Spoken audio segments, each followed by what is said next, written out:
Please take your seat. The program will be starting soon.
Please welcome Politico Live's editorial director, Kevin Barron.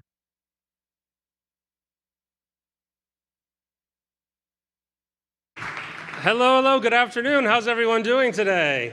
Are you ready? Are you rested? Are you exhausted?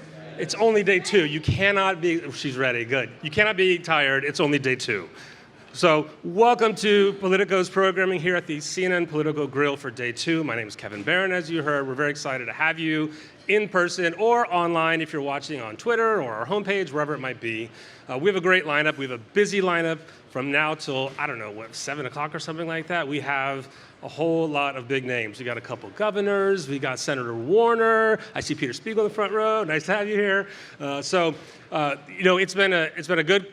Seems like it's been a good convention for the conventioneers who are here. Big exciting night last night, the baton being passed. Tonight, Obama, the guy Obama's coming. So lots to talk about. I expect you'll hear a lot of conversations about Biden's exit and basically what to expect from the Harris administration. That's just been pervasive through all of our conversations. Who's going to get the jobs? What are the policies going to be? How is it affecting the race, the down ballot races? I think we'll hear from all of that today. So I'll stop talking, and we'll get right to the show today and for the program. You can follow us online again. Our hashtag is Politico Conventions. You can follow Politico's live blog on the site. It's excellent. It's like up to the minute. There's lots of fun bits and bobbles and all the rest of our reporting from Politico. Thanks for joining us. We'll get on with the show.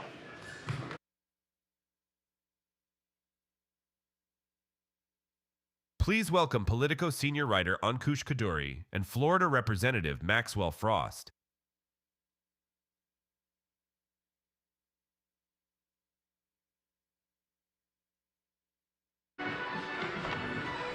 Hello. Hello, everyone. Representative Frost, it's a pleasure to have you on the Politico stage today. Yeah, it's so good to be here. Most of the conversations this week are focused on the current state of the Democratic Party, but we wanted to carve out some time to focus on the future of the party and delve deeper into where young Democrats want the party to go in the years ahead. So who better to talk to than the first member of Gen Z to be elected to Congress, Representative Frost. Thank you again, but let's get started. Yeah. President Biden spoke to the delegates last night. What was the mood in the room from where you were situated? So I was sitting with the Florida delegation, the best state in the country, and the energy was very high. I mean, people were really excited to hear from the president, to hear him talk about his agenda. He's one of the most effective presidents in the history of our country, and the most progressive president in the history of our country too, which I think speaks to a lot of young Americans. I was actually specifically sitting in a row that had a lot of young Latinos in it, that are young delegates from Central Florida and areas of South Florida as well, and they were hyping him up, and they were really excited. And so there was just a lot of great energy in the room. And I'm a big Joe Biden fan. From the day he called me when I first won my race, and we talked about the similarities. How when he was elected to the Senate, he was 29, and I was elected to the House of Representatives at 25. And we spoke about his experiences going through that, to when he took my bill to make an Office of Gun Violence Prevention and use it as the framework for now the White House Office of Gun Violence Prevention. And so I'm a big Joe Biden fan, and that was a great speech. How would you sum up his legacy at this point in time? And do you think young voters care about that legacy? Or are they sort of happy to see a sort of changing of the guard? I think what we see in Joe Biden, especially during this presidency, is he's been effective, but I believe a huge reason why he's been able to be so effective is because of his experience. Who would have known that as a 29-year-old senator who had to wait a few weeks to be able to be sworn in because he was so young, would one day be president of the United States and use all those relationships and experiences he had learned along the way, and personal tragedy that for a lot of people, you would go through that and not be able to continue that public service, but he did. And because of it, he got us out of that COVID pandemic crisis we were in, helped us bring our economy back, helped people go back to schools, go back to work, come back to real life, dedicate the most money that not just this country, but out of the entire world has ever dedicated towards the climate crisis. And so I think Gen Z does care about his legacy, and I think history will look back on this moment and say, he's one of the greatest presidents our country's ever had because of what he did during his presidency, but also because, and he said it last night, he loves the job, but he loves democracy in this country even more, and that's why he's passed that baton. So in the past few weeks, the picture of unity across all corners of the party has been on full display. Mm-hmm. But there are divisions, such as surrounding the war in Gaza. Obviously, a lot happened surrounding that with the protests yesterday. There were some references in the speeches last night to it, but those divisions are very real. Mm-hmm. And a lot of the people who seemed most upset with the administration on the subject seem to be young voters, or potential voters, I should say. Do you see that issue as potentially a liability for the Democrats heading into November in terms of turnout for young voters for the party? I think what the vice president said and what she's been saying, I think is really going to help us bring together our coalition around this issue, working to achieve a ceasefire, bring the hostages home, and then continue to work to achieve a two-state solution. What I will say, though, is I think a lot of this has to do with the approach as well. I come from the movement world. I come from organizing. I've been tear gassed, maced. I've been arrested. I went to jail in the district I now represent for nonviolent protest. So I'm never going to be one to tell people to not protest if that's what they feel like they want to do. But oftentimes, if we don't bring people in to have a conversation, it leaves a void. And oftentimes, the most extreme voices can fill that void. I remember during the Black Lives Matter uprising, I was one of the lead organizers in Orlando. And something I always told the other organizers was, like, we have a huge responsibility here to make sure we're careful in what we say, the things we chant, how we do it, because there's thousands of young people who've never done anything in politics before coming to these rallies that will repeat the things we say and look to us to understand how they can be in solidarity with Black Americans during that fight. And a similar thing is happening now too. So I think it's important for our party to really embrace, have these conversations with people and not push them away. You know, Vice President Harris has changed some of her positions on issues like abortion, healthcare, fracking, since she started running for president. She's largely been given a pass on that by members of the Democratic Party. But how long do you think that is going to last? I mean, are these divisions going to reemerge at some point on some of these issues, which are very important, I think, to young people and particularly people on the left within the party? I think by and large, our coalition is focused on making sure Donald Trump is not elected and that we elect the vice president. And once we get there, we'll do what our party's always done. We're a big tent party. We're a party where we're going to have a lot of disagreements on a lot of different issues. And those conversations are happening now, and they'll happen when she's elected as president as well. But as you hear on stage, we have people are speaking from all across the ideological spectrum on the left and as Democrats, and there's even, I think, Republicans slated to speak too during this. And I think it's showing that we believe, number one, that Kamala Harris is the person to really continue the president's agenda and build up on our own agenda to bring us forward, solve this housing crisis, end gun violence, focus on defeating the climate crisis, but also bring our country together to reject Donald Trump for a second time, which he represents the rise of right-wing Christian nationalism, white supremacy, and neo-fascism, something that's on full display in the state of Florida right now. You know, part of the reason I'm so amped up about this campaign and traveling the country to get people to vote for the VP is because the Project 2025, like, we're experiencing that in the state of Florida right now. 40% of the books that were banned last year were in my state. Middle schoolers will read in their textbooks, in print, that Black people that were enslaved received personal benefit from it. My district attorney, who got over 60% of the vote, was taken out of office because of political differences from Ron DeSantis and replaced with a political appointee, someone that he likes and he trusts. That's what's going on in my state. I don't want it to go on in the whole country. You mentioned the housing as an issue that's of interest to you. Yesterday, Senator Bernie Sanders said on this stage that Congress has been negligent in not recognizing the housing crisis. Do you agree with that? And can you talk a little bit about your objectives in that area, what you want to see? I do agree with that. I think both parties have not provided, in the past, a good platform on housing. If I were to tell you, ask you what's the Democratic platform on gun violence or climate, we could rattle off a list of initiatives and things. Housing, not so much. But now that's changing.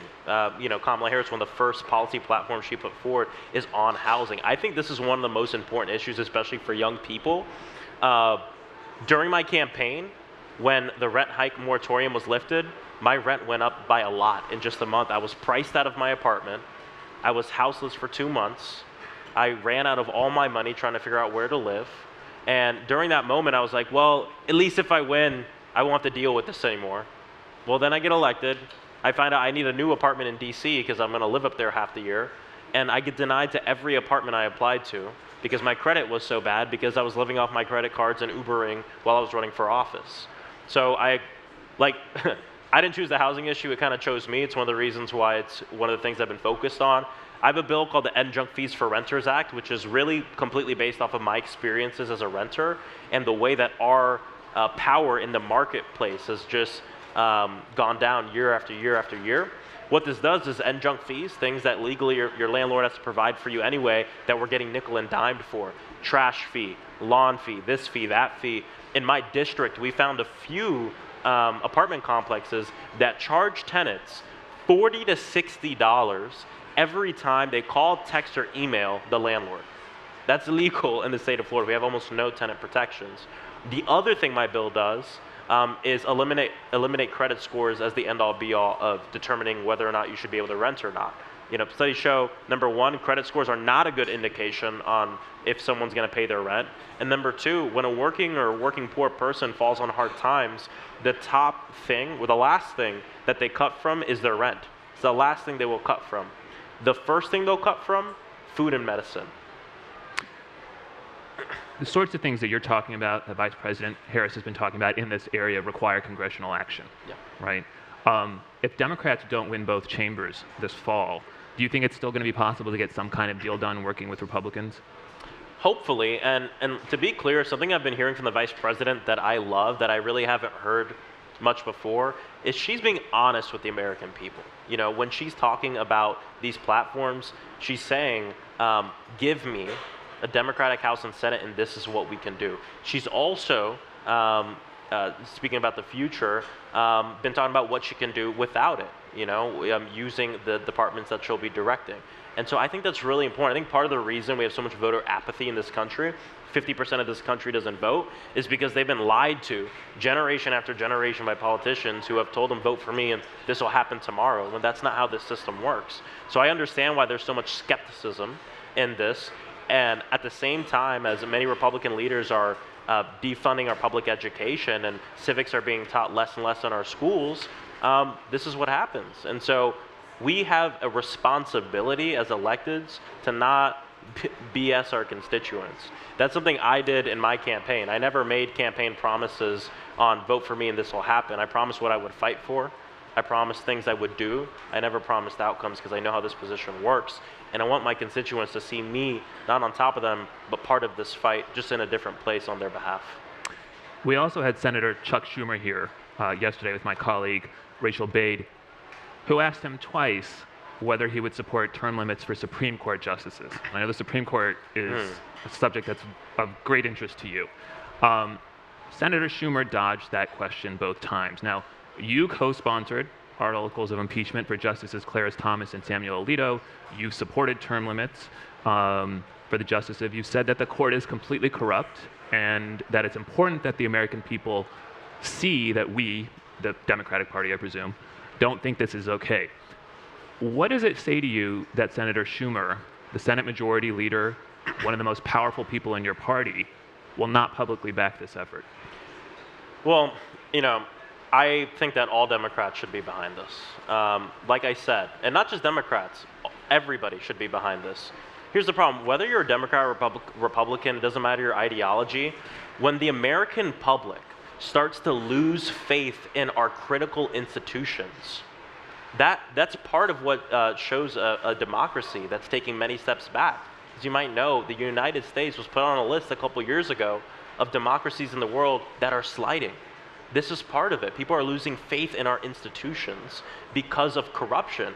And what's the thing that polls the highest in a bipartisan way? Rooting out corruption. And so I think it's really important that we do that at the Supreme Court. And that's why I'm for these list of reforms and open to other reforms too. We need to have this conversation now. And I'd like to see all Democrats in the Senate, in the House, get behind, yes, term limits, but I'll tell you what needs to happen even before term limits if I were to do an order of priorities. I like it all at the same time, but what we really need is ethics reform. That's the first thing that needs to happen here. That's going to stop the bleeding that's happening on this court so we can hold these folks accountable when they are not acting in the best interests of the American people. They are legislating when that's not what that court is supposed to do. If they want to do that, they should resign and run for Congress or run for the House of Representatives or the Senate. And we have to do our job in terms of oversight and making sure that we maintain the integrity of that institution. I think term limits are a part of that, but I think the ethics reform is the biggest one. And look, there are a lot of really interesting ideas and creativity around this. And so we need to keep engaging on it as a party. But I hope it'll happen in a bipartisan way more and more over the years. Well, the party has been engaged with this issue now for a couple of years. President Biden himself traveled a bit of a journey on this subject. He was opposed to reform, and then after this most recent term, he came out for reform. The vice president immediately came out for reform. I've spoken to your colleagues in Congress, Sheldon Whitehouse in the Senate, Representative Hank Johnson in the House, who are spearheading these efforts. But I have noticed a conspicuous gap among the Democratic Party leadership. And I guess I wonder what is left to discuss within the party on this subject. What is it that these folks don't know that you know? I'm not sure if it's a matter of what, do they not know that, or what, that whatever their but assessment is, how it differs from yours. I'd have to talk with them and have the conversations. I haven't had those conversations. I do know our Democratic leadership understands that some of the first things we need to do when we win the Senate, have the House, and the presidency is look at how we're going to strengthen our democracy. It's part of the reason why hopefully, future Speaker Jeffries is going to put voting rights bills on the floor. Those will be the first things that we handle. I see that Supreme Court reform bills as a part of that as well. And so we have to have those conversations. I think that we've had enough talking. We understand the reporting has been out there. We see the corruption. We see the fact that some of these Supreme Court justices are not acting on behalf of the American people or even in accordance with the Constitution, but trying to help a specific political party and specific political candidates. I want to turn to back to Vice President Harris and her candidacy. She's not just a woman and she's not just a person of color, she's a woman of color, right? Yeah. And that introduces unique dynamics. You also have a multicultural background. Yeah. How do you think Harris's biography has influenced her campaign, her specific set of attributes?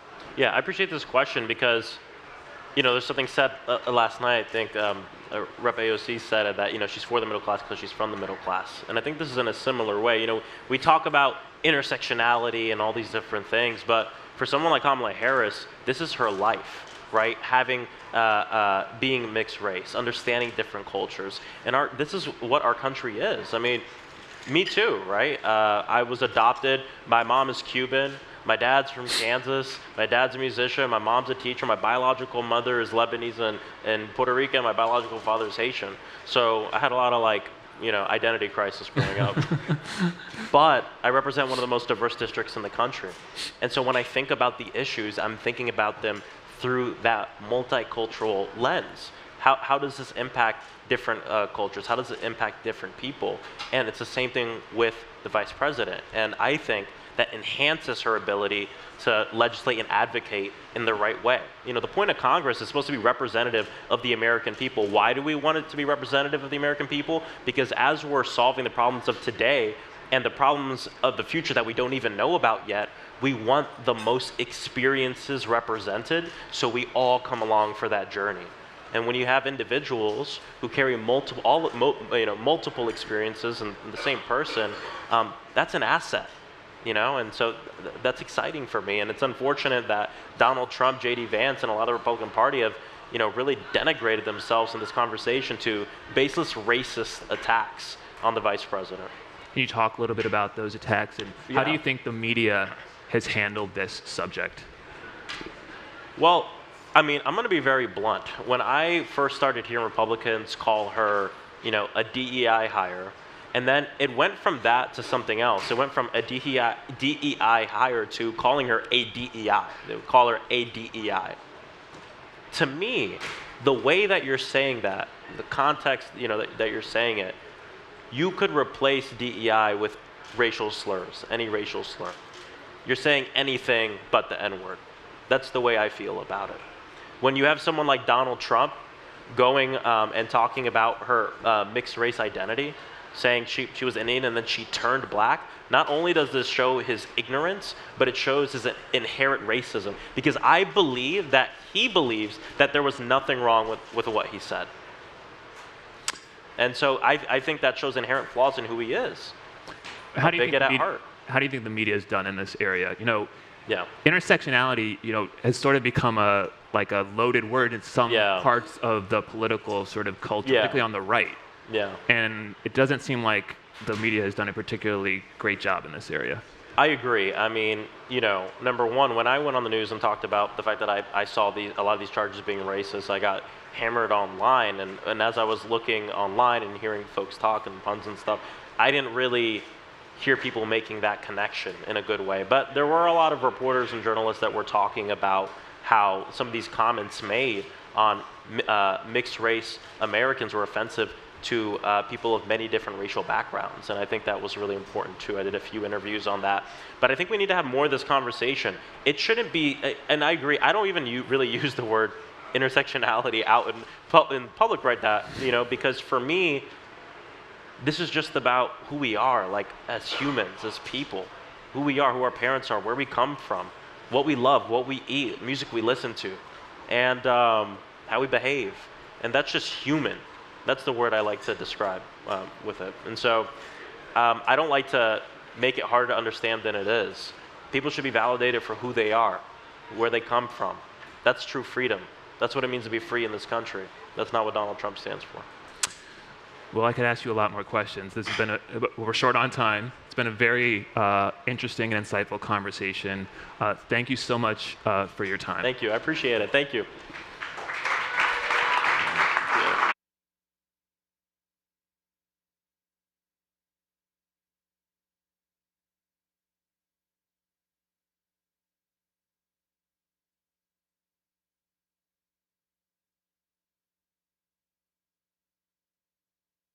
Please welcome United's Chief Sustainability Officer, Lauren Riley.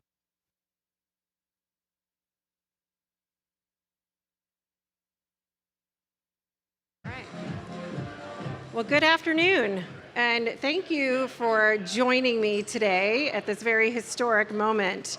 United is the official airline of the Democratic National Convention, and we could not be more thrilled that we are celebrating this historic event right here in our backyard. In just a few moments, we're going to be hearing from Governor Pritzker about the importance of our election process, the importance of the events of this week, and more importantly, what public policy can do to drive markets.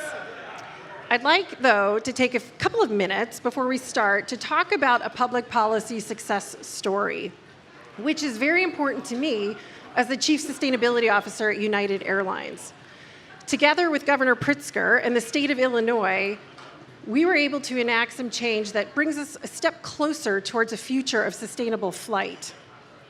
We worked with Governor Pritzker and the state of Illinois to enact a brand new legislation that allows clean energy to not only be permitted, but also built in a timely fashion here in Illinois.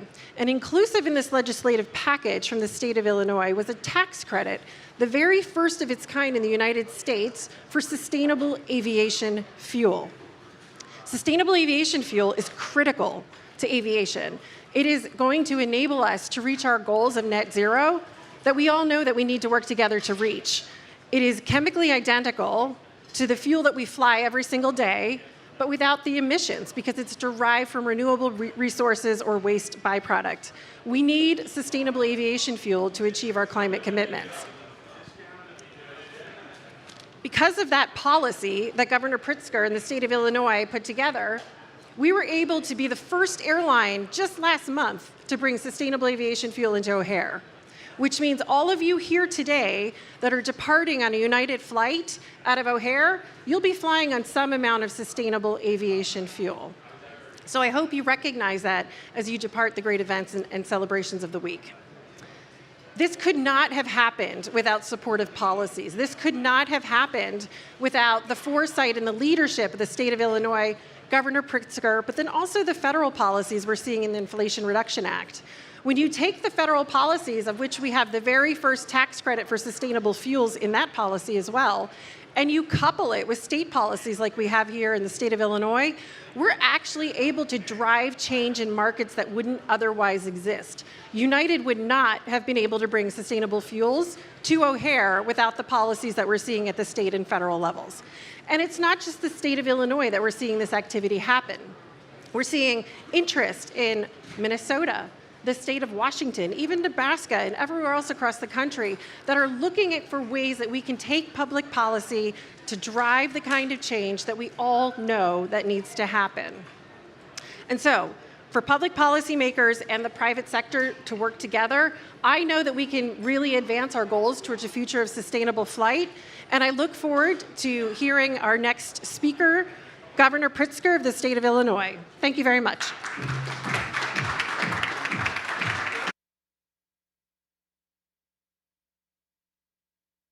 Please welcome Politico's senior political columnist and politics bureau chief, Jonathan Martin, and Illinois Governor J.B. Pritzker.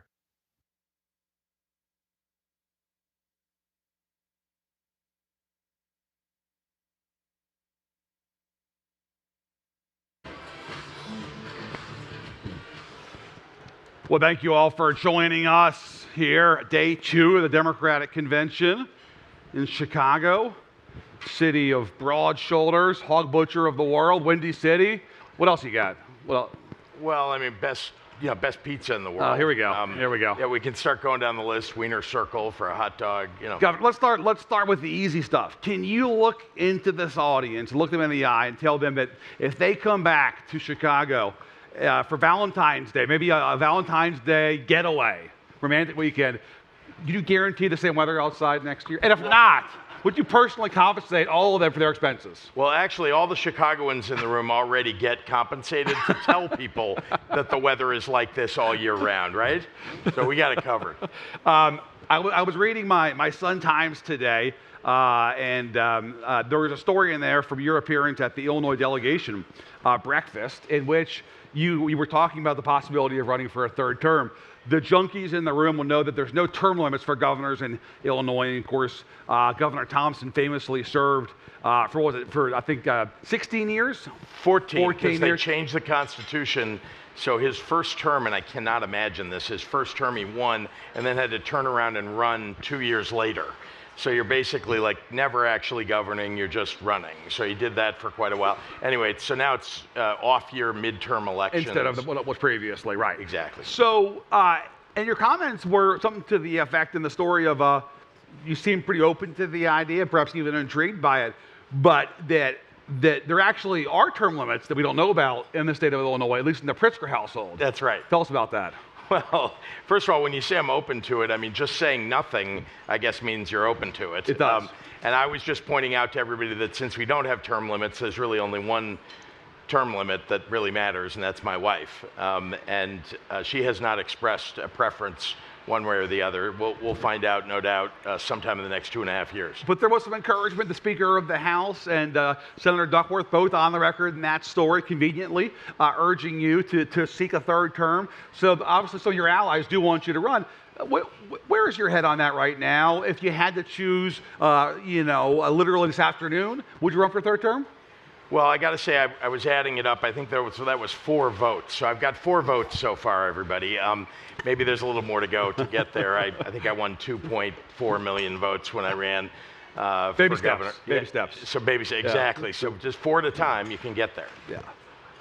But it's a possibility at this point, and you're thinking about it, yeah. Of course. I mean, it's always a possibility, and it's just hard to think. I'm in a second 4-year term. I'm a year and a half in. Sure, fair enough. It's pretty early to start thinking about that. Let's talk about this in the context of the presidential campaign.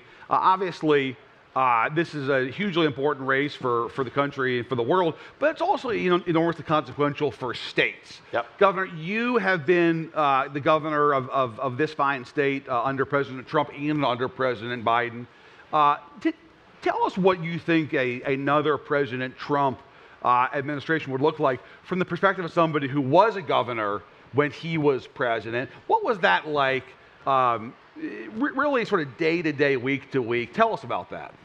Well, it matters a lot who's in the White House when you're running a state. I mean, if it's somebody who's not rooting for all the states in the United States and doesn't care much about the entire country, then they could be working against you. And that's honestly what we found for the first 2 years when I was in office, for my first 2 years under Donald Trump. And of course, we experienced a pretty heavy hand of Donald Trump not helping us during COVID.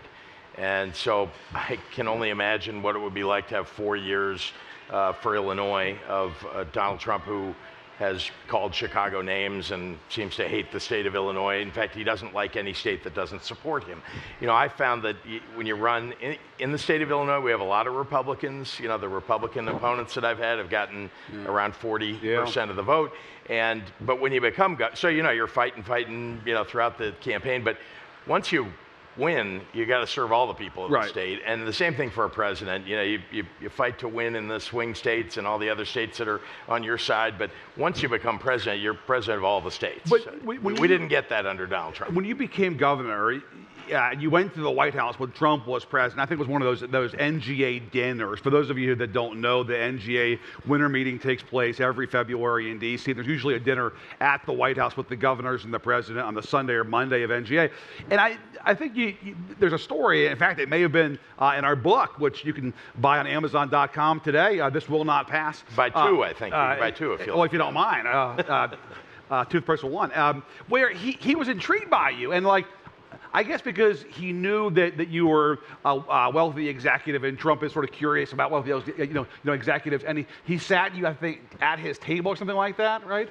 Not quite. So he does have an annual, at the NGA conference, he invites all the governors to the White House for a black tie dinner. Yes. I did not go. This is 2019. I did not go.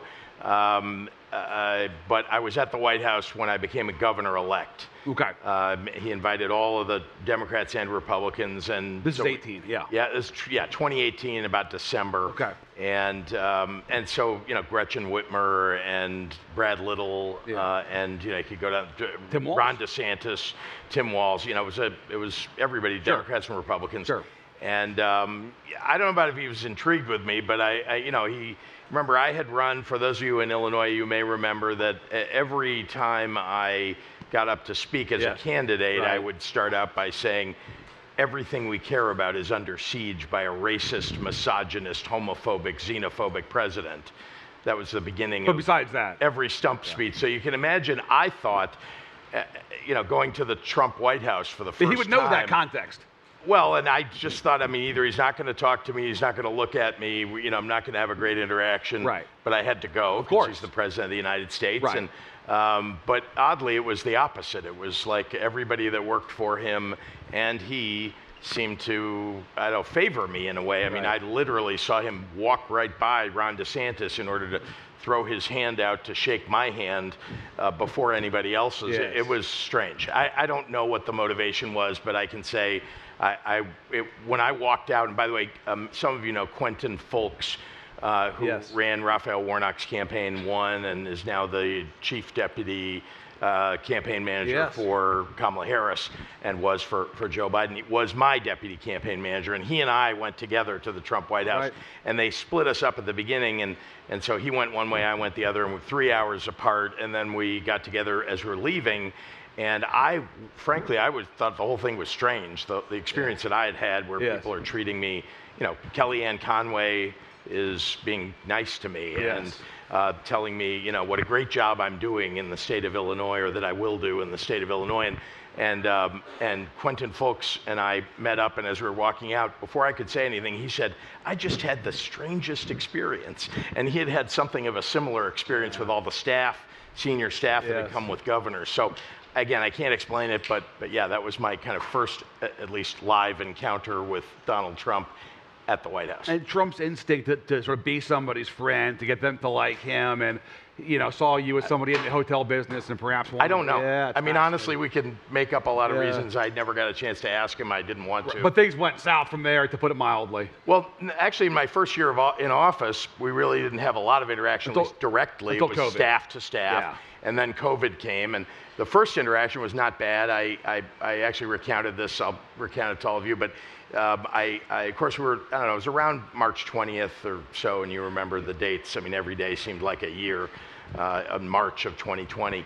But I had not called to talk directly to the president since becoming governor, and there I was, picked up the phone, actually wrote myself a script so that I would make sure to stay on script with the president, because I have some things I'd like to say to him that just come naturally, and they're probably not good things to say when you're asking for something. Right. So I called him up, and I asked him for 2 million N95 masks, and I asked him for 4,000 ventilators, and I complimented him during the conversation. Which helps. I thought, well, with Donald Trump, that's apparently de rigueur. The president mission, Yeah, and so anyway, and he said, we'll get right on that, see what we can do for you. And then about a half hour later, Peter Navarro called me. I didn't know who Peter Navarro was at the time, other than I'd maybe read his name somewhere. And he said, the president says I should help you out. What do you need? And I told him, and he said, well, I think we can get that for you from our private stockpile. I hope all of you are shocked hearing that, because private stockpile in a national emergency shouldn't exist. Premium from content, the White House, right, anyway. yeah, and right. so, but I didn't, at that point, I didn't care where it was coming from. I just needed it for the people of Illinois. So I said, great, how fast can you get it here? And he said, we can do it in Trump time. Yeah, and I said, that sounds really fast. How fast is that? And he said, we can get it to you by this weekend. And that was, I don't know, about Tuesday or Wednesday. Yeah. And he did, you know, he said, you know, we'll get it right to you. So, and then he said, I'll send it to you, but, you know, I need you to go on a Sunday program and extol the virtues of the president, you know, since we're going to deliver these things for you. And again, at that point, we have people dying or getting sick. Right. And you know, so I'm sure, of course, you know, if you send us what we need, I'll make sure everybody knows. So it's Chicago. You kind of understood that language, right? So I mean, we could say things, you know, if the U.S. attorney's listening, nothing untoward happened. Exactly. Anyway, I don't know exactly what day the stuff arrived, but it didn't. You know, it was a few days. We had a couple of crates arrived with things in them, and my team opened up the crates, and there were 400 broken BiPAP machines. So there are no ventilators. Right. Broken machines arrived, BiPAPs, which are not ventilators. And then we got 200,000. So I mean, I don't know, they missed a zero on both of those orders, but you know, 200,000 surgical masks, not N95 masks. And you remember, at least at the beginning of COVID, we didn't know, you know, what type of mask would work, but N95s were the ones that were recommended.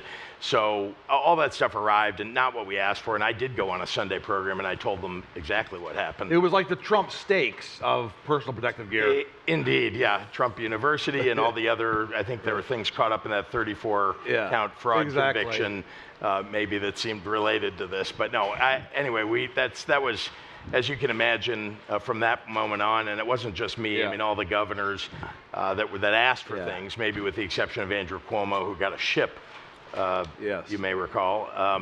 But we didn't get much of anything from the White House. And let's talk about your relationship with President Biden, and specifically the reason that we're sitting here right now, and the fact that this convention is taking place in Chicago, because this was an interesting backstory. Jonathan Weisman, my friend and the former colleague of the New York Times, wrote a good story this week that mentioned some of this. But talk about this dynamic where you had Mayor Lightfoot, and then obviously replaced by Mayor Johnson, yourself. I don't want to be indelicate here, but obviously at times not a great relationship there. But you still navigated this thing and landed this convention. Somebody told me that every time you saw Biden, no matter where you were, and like no matter the context, he could say, "How's the weather, Governor?" And you would say, "You know, the weather's really good in Chicago in August of 2024." But you were relentless on this and almost shameless. Is that fair to say? I don't know about shameless, but I was relentless. There's no doubt about that. I mean, you know, I mean, listen, I'm a competitor, and we were competing against some great cities: Houston, Atlanta, New York. Yes. Actually, there were a number of others, but those ended up being the finalists, and then against Atlanta, one-on-one. And did Biden ever say, "All right, JB, enough, man, put a sock in it"? No, but every time, after about the second or third time, he started getting the gist of it. And so when I would throw my hand out and say, you know, "Welcome, Mr. President," or "It's great to see you, Mr. President," and I would start to say what I had said the few times before, which is, "You're going to have the convention in Chicago, right?" That, you know, after the third or fourth time, he's like, I know, I hear you. He would stop you. Yeah, he would stop exactly. You. So we had, I mean, look, he's a terrific human being and just a great man. And so you can have a conversation with him. He was non-committal every time until the final call that we got about the convention. But I know that, you know, that we have a chance to win Georgia. Yeah. And so Atlanta, you know, could make sense. Sure. But I would remind the president and more often the technical staff of the DNC and people at the White House that, you know, in Georgia, they don't protect reproductive freedom. And they actually have a law that says that you can wear a gun into any building. They can't stop you, even if they put a sticker, or a sign up front saying we don't want people carrying guns. And I felt like that's not a representative of the Biden White House right and the beliefs of Democrats. And then they got a Republican governor. Right. And then, honestly, another and it's hot as big hell problem down there. is it's an anti-union state. It's right to work state, right? So it just, it didn't make sense to me that you would have a Democratic convention there. But I did understand that he had won Georgia in 2020. You could use it again. But I will say it's very rare that where you have the convention and having the convention in a state actually wins you the state. Yes. It has, I think, very little to do with whether you win the state. And you can all see, we've had a lot of great local press who are covering the convention, but it's national press that are really, dominate at these things. And it's a 4-day event, and after that, the impact on the election in your state is kind of lost to the national press. But note to future competitors, perhaps 28 or 32. You dropped a lot of oppo on Atlanta, and I didn't drop any oppo. Okay. This is all facts. All right, it's not oppo. Just the facts. Just the facts. But note to 2028 and 2032. I know I'm going to get press about this when I say it, but please do. That when I looked back to see all the Democratic conventions that have taken place in Chicago, I did not know that 3 of the 4 conventions that Franklin Roosevelt was nominated at were in Chicago, and that both of Adlai Stevens's nominations occurred in Chicago, and those were all back-to-back conventions. So I know their local press here, and they're going to say, we're bidding on 2028 already. But it has happened. It hasn't happened in recent history that back-to-back in one city has occurred, but it could. And you want to. As you all can see, Chicago's a great city to have a convention. You want to do it again here in 28? It's great for us. I want to bring every convention I possibly can to the city of Chicago and to the state of Illinois. So would love to have the convention again, but no, we aren't starting a bidding process You just did. Got too late. Sorry, man. It's underway. How much can Pritzker spend? All right, here we go. In more recent news, speaking of news, Vice President Harris vetted you for Vice President herself. Obviously went in a different direction. Tell us your reaction when you first got word of that. Were you surprised? Were you pumped? Were you flattered? Were you competitive, like you said a minute ago? Like, I got to get this thing. Like, what was your first reaction? Well, it's not something I think you could be competitive about, because there's not a lot you could do other than answer a lot of questions that you're being asked by the vetting team. So I'm not sure about the competitive part of it, but listen, it's amazingly flattering to get a call from the leader of your party, or the person who's going to be the nominee of your party, saying, I might like to partner with you in winning the next election. And so starting off with just that feeling of, and then I will express to you, my family came here with nothing 3 generations ago. My great-grandfather arrived here with nothing. And so the idea that 3 generations later that one of us is being asked to be considered for something like this is pretty amazing and flattering. So that's like the initial thought. And then, of course, you dive into this vetting process, which is intense, and it was brief. Many of you know that Tammy Duckworth was considered for vice president back in 2020. And so I called her at some point and said, what do I have to expect in this process? And she, basically said, prepare for a colonoscopy. But hers was, in a normal year, and I'm not sure 2020 was a totally normal year, but in a normal year, these things last 6 months. Right. This is like 10 days, right? It was basically like around 10 days. And they needed everything. It was like if you took a day and a half to come up with, I couldn't remember where I lived right after I graduated from college. Wow. Do any of you? I like the address. Right. Just things like that. And I know you can sort of figure that out maybe, but I'm not sure what shoebox that's in. And so you got to go find all that stuff. And in a 10-day process, they're like, you're late already when they ask you for it. So we worked very hard to get the information. And Meanwhile, the people certainly said to me, like, do you actually want to be vice president of the United? It just, when you get the call and you start in the process, you don't really think about that. It's like, well, what's that job going to be like? And, if you actually got the job. Because, again, I'm a competitive person, and so being part of it wasn't being the part of the process that had my competitive juices going. It was helping to lead the effort to beat Donald Trump, which is motivating for me. And how about the job itself? Well, that's the thing. So that's what a 3-month. At the time they were doing is 3-month job to beat Donald Trump, and then it's a 4-year job as vice president. So I didn't honestly.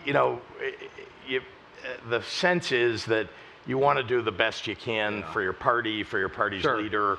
And so that's kind of how I went through the process. But you weren't jazzed about the idea of being VP for 4 years. It was the beating Trump part that you liked. I think everybody from Chicago, from Illinois can tell you that, and I say it over and over because I mean it, I really love the job that I have now. And so, being #1 in this state, or, having the ability to move the ball in a major way, and I think we have in the last 5.5 years, is a motivating thing. And I don't know, as vice president, if you can do that. I know you're advising the president. I know you've got duties as a part of a team. But again, I'm not suggesting it's not an unbelievably great job. It may be. I didn't have enough conversations with people who had been vice president to really evaluate everything about it, compared to being governor of Illinois. But I do love the job I have. But so I'm not upset that I get to stay where I am. Fair to say, though, at first blush at least, you were more intrigued by the idea of 2 months beating Donald Trump than you were 4 years of being vice president. The immediate thought was, because I really do believe that Donald Trump is a threat to our nation. And that part got you fired up, not the 4 years of VP part. Again, I'm not dissing the 4 years. I'm just suggesting to you that the immediate thought is being able to lead an effort to go after Donald Trump, and J.D. Vance seemed intriguing. Again, I am certain that there are a lot of great things about being vice president, although adding to your protective detail, being scrutinized every minute of the day when you walk out your door. And I get a lot, some of that occurs now. Yes. I can't, easily go on a walk with my daughter and our dog, to Lincoln Park, which is near where we live, because I need executive protection unit. And that's uncomfortable, you can imagine, for my daughter. Just a guy, I just want to spend time with my dad, and you're going to have people around. By the way, our ISP troopers are amazing, and they do a great job of giving us privacy while also protecting us. I'm just saying, I can only imagine vice president, it's got to be like 10 times that.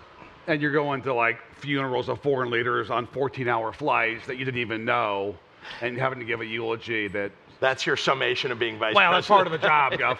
Hey, but let's talk about the top job for a minute, because there was intense speculation in that near month that Biden was sort of considering, as Nancy Pelosi famously put it, he had not made his final decision, and she was waiting to hear from that.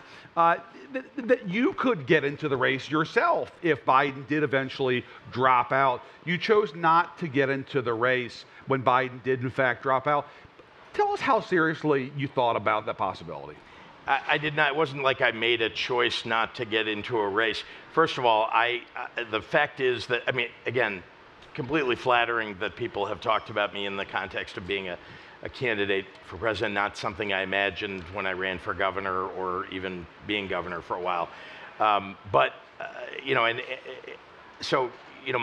view has been, I'm governor of Illinois, and I really, like I said, I really like the job an awful lot. So I haven't really contemplated it's so far away. 2024 wasn't on the horizon as a time when one would run for president, and I wasn't thinking about running for president. But for a month it was, though, Gov. Well, you say that, but the fact is that Joe Biden is the leader of our party. He's the president of the United States, and he was running for re-election, and I had hoped he would run for re-election, and I was working to get him re-elected. So the idea that there's some sort of we're plotting in the background, not occurring. And when the moment did come, you literally had hours, right? It was But again, it wasn't an hours where you're contemplating whether you're running or not. It was more hours like, what is going to happen now? Because we have, I mean, the Democratic Party has a very deep bench. If you don't believe that, I can go through the list of great governors and senators. That's why Biden spoke last night, like 2 in the morning, because they're all speaking. You know? and I got to say, I mean, we could mention, yeah, it is too soon for that. But you know, we have really great people. I mean, and Josh Shapiro and Tim Walz are just 2 great examples. So you know, the idea that there's some jockeying and whatever. Remember that it was perfect what Biden did. He stepped aside. And he endorsed Kamala Harris, the vice president, she's the leader of the party at this point. Did you get calls and texts that Sunday Biden dropped out from people urging you to look at it? I wouldn't say it quite that way. It's not like, people were, banging on the door hoping that I'm going to, like that. It was more like people were just texting what is going to happen. Okay. Are you thinking about it? It was those kinds of things. These are friends, typically. What'd you say? Not a lot of people have my cell phone. So what did I say? Yeah. I said, this is, a complete shock. I really was surprised. Maybe everybody else wasn't, or now in retrospect, people say they weren't. Because Biden was so emphatic surprised. That he wasn't going to get out. Right, and I mean, even when he was, there were people pushing him, and he was saying, I'm staying in. And all along, remember, I have traveled the country advocating for his reelection, and there is every reason to believe that someone who has done as much as he has for this country, rescued us from a health crisis, rescued us from an economic crisis, gotten major bipartisan legislation passed, every reason to believe that this guy should be reelected and that I should support him. Yeah. And so that really, again, you might think I'm naive or that other people had designs that I didn't have. But it's true. I was genuinely, I am a Biden supporter. I will always be. Stunned. I was very surprised. Very surprised. Where were you? I was home. My wife and my chief of staff and a few other people had gone on a trip together, just a weekend thing, and I got a call from my chief of staff who was away, and I didn't know it had occurred. So. Was the First Lady intrigued about the possibility, or was she against the idea? The First Lady she was also shocked. I mean, we're stunned is the right word. She didn't say, don't do it. She doesn't have designs on this either. Okay, So, I mean, she has made a lot of sacrifices. It is, anybody who's read, I don't know if you've read Sherrod Brown's wife, Connie Schultz, wrote a book about being the spouse of a candidate, and his lovely wife is the name of the book, and I've read that book, and my wife has read that book. I bet she has. And it's hard to be the spouse of somebody because it's not your career, it's not your career ambition, typically. But you're along for the ride. And so and you're either kind of in or you're not in. That's right. And by the way, if you're not a team, it's a pretty hard row to hoe for anybody to be in politics, if you don't have the support of your spouse. So MK has been, amazingly supportive, and this has been, it's not been easy, right? I mean, remember, I've had 3, you guys, people like to criticize me for spending money to win re-election or election, but I had 3 billionaires put money up against, hundreds of millions of dollars against me, right? So they've done every oppo One of them is Ken you could Griffin. imagine. Ken Griffin. Bruce Rauner was the incumbent. He was basically a billionaire. And Dick Uihlein. So all 3 of those guys were gunning for me. Are any of them currently Illinois residents? That's a good question. No. Dick Uihlein might live in Lake Forest still. Yeah, his business is in Wisconsin. Right. And of course, Ken Griffin famously left the state, went to a state that has a worse crime rate. That's Florida. But complained that he left because of the crime rate. So you beat them all and drove them out of the state at the same time. It's not my intention, but if you can't take it, you get defeated. This is going to be the third-term platform. $50 million that Ken Griffin wrote to somebody in a primary, and said he was going to write another $150 or $200 million check to the guy that he supported. It wasn't in that a great primary. investment for an investor. It wasn't NVIDIA stock. Not so good. Apparently, he's done well as a hedge fund manager. A little better. Not so good as a political playing in primaries, or supporter. In fact, you should bet against people that he supports because every single person he supports has lost. Speaking of hedge funds, he has his own, right? He does. He's done okay. Exactly. He's done okay for himself. But Tell us about when she did pick Tim Walz, somebody that you were elected with. Did that surprise you, or did you kind of reconcile in your own head? Flattering to be asked, I'll do the vet, I'll talk to her, but probably not going to be me. Or were you thinking like, no, I'm really in the game here? I didn't know. I mean, you really don't know in the process. It's not like people are giving you a score every day, like you're ahead, you're behind. You don't know, and you don't really know who's still in the game along the way, and certainly in a 10-day process, you don't know. There's a lot of speculation and discussion, and of course, a lot of people are going on television and showing their bona fides and so on. And I know every one of the people that was being vetted, and these are really amazing. Yeah, I want to Democrats. ask you about that. Yeah. So Tim Walz is the leader of the leader of the Democratic Governors Association. Tell us about Walz, because you guys came in the same year, we 2018. Did. Yeah. You're both from the same part of the country. What's he like? He's a great guy, and I'm very proud. I supported him financially when he ran in 2018 while I was running. And then I supported him again when he ran for re-election, and I supported them in trying to win the legislature, which he ended up doing. Yeah. Won re-election and won the legislature, and so you can see everything that's gotten done. A better bet than Ken Griffin made. Yeah. A little bit better, and I less money. But yeah, he ran a great campaign and he did well, and Minnesota is that much better for it. So I have always thought well of Tim Walz, and I'm a fan. The most important thing to know about Tim Walz, because you don't often get this about politicians. You just hear how good they are at performing, or they've got 3 big issues and you agree or disagree. But he's got a huge heart. I mean, the guy is really a good, decent human being, and I think we need more people like that getting elected to public office. And he sort of wears that on his sleeve. Yeah, kindness matters in public life, if you ask me. And I think it's an indicator of the next issue that comes along that you don't know what it is. We can all name like big issues right now, but there's always something that pops up that you've got to, you can't predict what somebody's view is on it. But if they're kind, and if they genuinely care and they're good public servants, they're going to come to the right conclusion. It's something that's similar to what you might believe, or at least me as a Democrat would believe. And tell us about what more you want to do in Illinois, because you put together a fairly comprehensive progressive record in your time as governor. Obviously, you succeeded a Republican, and before that, you had Democratic governors, some of them famous, some of them infamous in this state.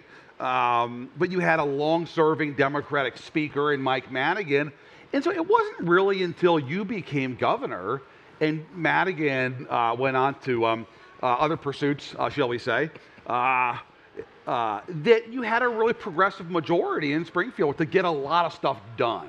What more is there to get done that you haven't gotten done yet? Well, I want to challenge the notion that we had to wait until Mike Madigan left to get a lot of things done. When I got elected, him? What's that? Because you rolled him? No, all I can say is that when I came into office, I was pretty clear about what I wanted to do. And I was pretty clear that I was going to help Democrats all across the state, not just running for state legislature, but in county commissioner races and county board president races, chairs, and so on, up and down the ticket, helping Democrats. And I had offices all across 102 counties, not in every county, but covering 102 counties. I'd call it the Pritzker machine, but the machine phrase in this state could be a little bit machine is indelicate. Not the right word. I mean, we had motivated activists, we had volunteers, we also had paid staff, and you put all that together, and we won, and we won big in 2018. And that allowed us to have a majority that believed in the things that I was campaigning Madigan on. or not, right? Madigan or not, right? And so if you're Mike Madigan, and by the way, he had real control. I mean, the rules in the House were such that if he didn't want something to get voted on, it wouldn't. And so, but he also was he's mostly about politics, right, and winning elections. And I think what he saw was that the things that I was campaigning on, I mean, the polling data, the support that I got, I think it was pretty convincing for anybody, and certainly somebody who's politically motivated, to see that supporting the agenda that I put up there was going to be good for Democrats. And that, I think, above all, not so much the ideology or the individual issues, but that, above all, I think is something that moved him. And so you saw, like, this is a guy who could not have ever imagined. And you had clout. You had clout Well, you couldn't have And you saw imagined that. the guy, Reproductive Health Act, Yeah. the legalization of cannabis. It's nobody could have imagined that Mike Madigan would go along with that, but he did in part because when I ran, we won the supermajority in the state legislature, in part because of the kind of campaign that we ran. So what's left? Well, there's a lot. If you haven't lived here in Illinois, and I don't think you have, No. then you may not pay attention to the fact that we had decades of financial mismanagement in the state, decades of challenge with the pensions, with school funding, and so on, and it's had real lasting impact, negative impact on the state. And so, for over the last 6 years, we've been steadily dealing with that. Yeah. And it's been good. I mean, we've balanced the budget, and we've paid a lot of debt down, almost more than $11 billion at this point of debt. We've reduced the impact of the pension liability. Yeah, right. For people, and so and those are just a few things I'm mentioning, but there's just long-term fiscal health. Long-term fiscal health, and to be clear, these are not things that, probably when I'm done, even if you said Still will be done. Pritzker serves a third term, right? You still have a lot of work to do, and I just one thing to put in everybody's mind that the school funding issue is a massive issue because people talk about the high property taxes in the state of Illinois, which is a huge problem, right? We can manage everything else, but high property taxes, it's a local issue, but it's a schools issue. 70% of your property tax bill that comes in the mail is your local schools. And if we're underfunding, and we are at the state level, we can only afford what we can afford, then it's got to be made up for at the property tax level, at the local level. Yeah. Now, we've taken this from 24% of school funding, which is about half of the rest of the country. The average in the United States of funding from the state for education is about 48%, 46, 7, 8%, right? We were at 24% state funding. You've got to make up for that with property taxes. So how do you fix that? State's got to get in the business of funding education better. We're now up in the mid-high 30s. And that's good, but we're not even average in the United States, right? And you got to get all the locals to stop raising property taxes while you're funding them, right? Because everybody wants more and more and more money. But at some point, you got to start bringing down the pressure on upward trajectory of property tax. So I'm just giving you an example of a long-term issue. Right. We're dealing with it, but it isn't going to be fixed tomorrow or next year. It's going to take us persistence. We've got to go after this every single year. Governor, one of the fears about this week among a lot of Democrats, including some perhaps in this city, was, oh my gosh, this Gaza story is going to inflame the Democratic Party, divide us. We're going to see a repeat of '68 in Grant Park. So far, at least, there have been protests. There were a couple of folks in last night in the hall who unfurled a banner and got moved out pretty fast. But we really haven't seen the disruption in the street so far. Tell us why you think that, at least so far, that dog hasn't barked, and are you confident that it's going to be a peaceful rest of the week and we're not going to see any kind of violence here or even disruptions the rest of the week?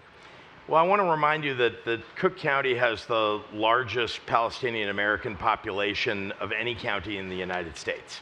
And we have had protests in Cook County and in Chicago since October of last year, and mostly they have been peaceful.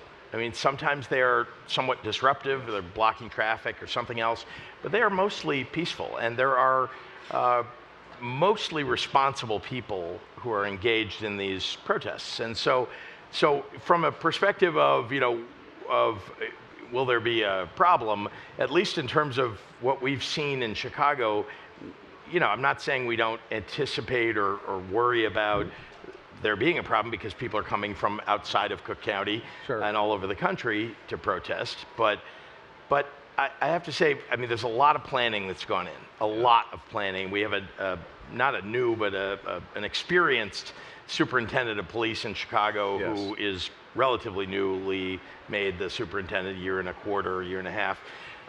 And I have trusted him. A competent guy, I think he's a hyper-competent person, and he's got the faith of a lot of the line officers, frontline officers. Which is helpful, And that is helpful. And so I think that you know, I want to remind everybody, we got every level of law enforcement here, and law enforcement from surrounding states and surrounding communities here in Illinois helping. Right. And you saw yesterday that, you know, when there's that one fence breach that occurred, I mean, they took care of that, you know, pretty fast. There was not violence that occurred. There were some arrests because there were people breaking the law, but I thought it was handled very well, and it should be an indicator to people that this can be done the right way, and it is being done the right way. Governor, last question for you. If the vice president doesn't win this fall, and I know you're going to work hard to get her elected, or even if she does win and she can serve out 2 terms, are you interested one day in running for president yourself when you have more time to think about it than 6 hours on a Sunday afternoon? So you're giving me the next minute and a half to 10 make seconds, a actually. decision about that? Okay. 5 now.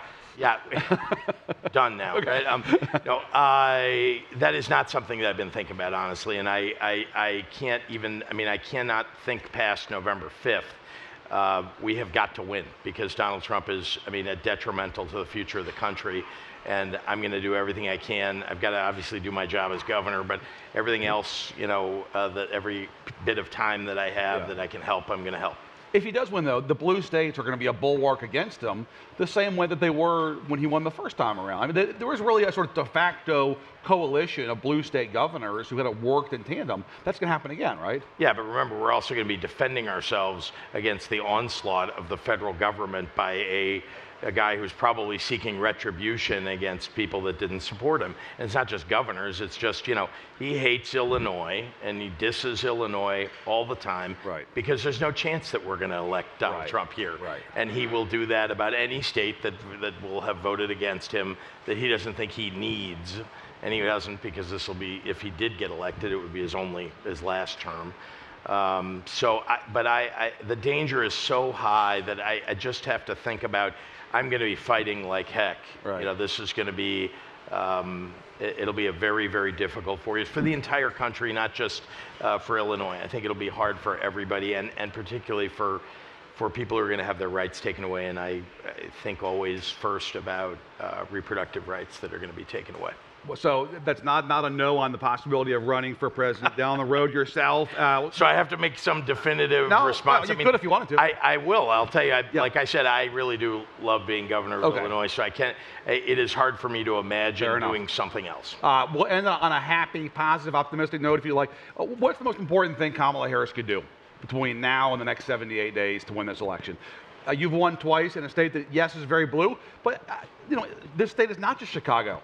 You campaigned all over this state, a lot of rural places, a lot of smaller cities. What's the most important thing she could do to prevail in the Great Lakes states, Wisconsin, Michigan, Pennsylvania? Well, I think you got to start with James Carville line, of course, the economy's stupid, and so she's got to focus on affordability.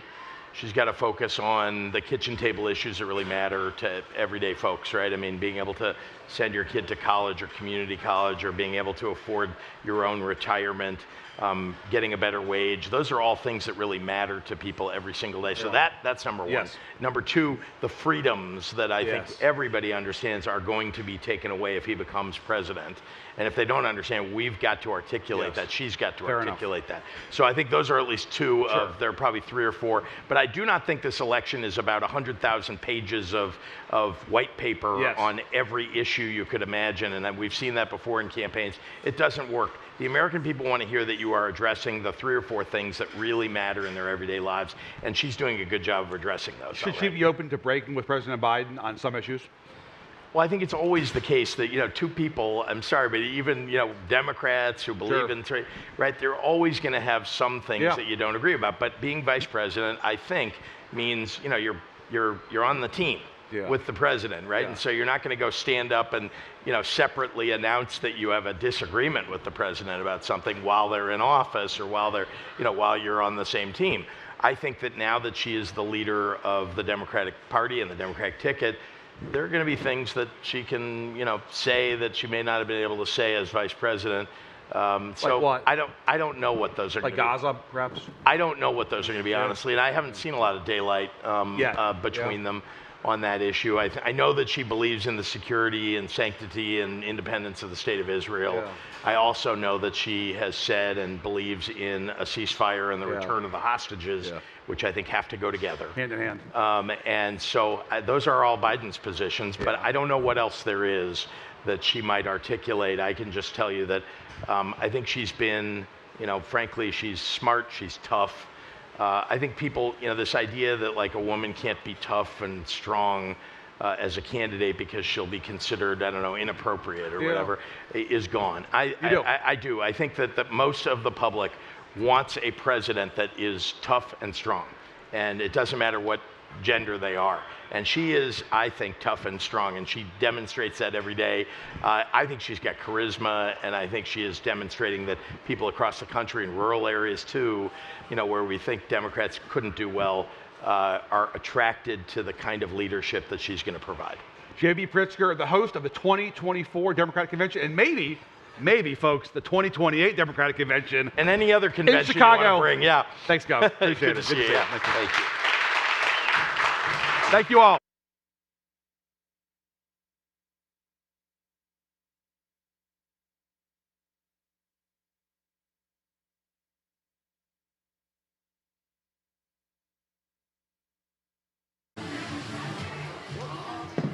Ladies and gentlemen, thank you very much for joining us and for sticking around, those who do. What a packed house. We know the weather's great outside. We appreciate you being here as we change our set and get ready for our next lineup of speakers. We have Anita Dunn about to talk to us. We're going to have Robert Flaherty from the campaign talking about campaign technology. We're going to have a trio of panels on global affairs and national security, ambassadors from our NATO member countries, members from the House and Senate Intelligence Committee as well. So without further ado, the set looks ready to go. If you could please take your seats and get ready for our next speakers. Thank you, everybody.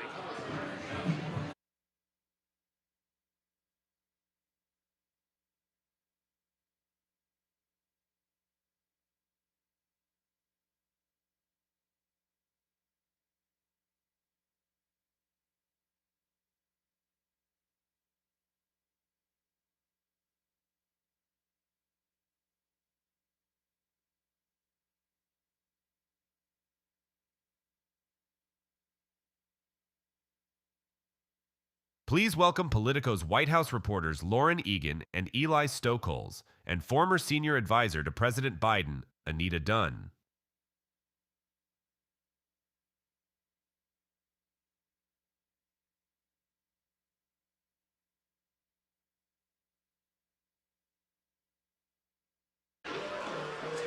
Right.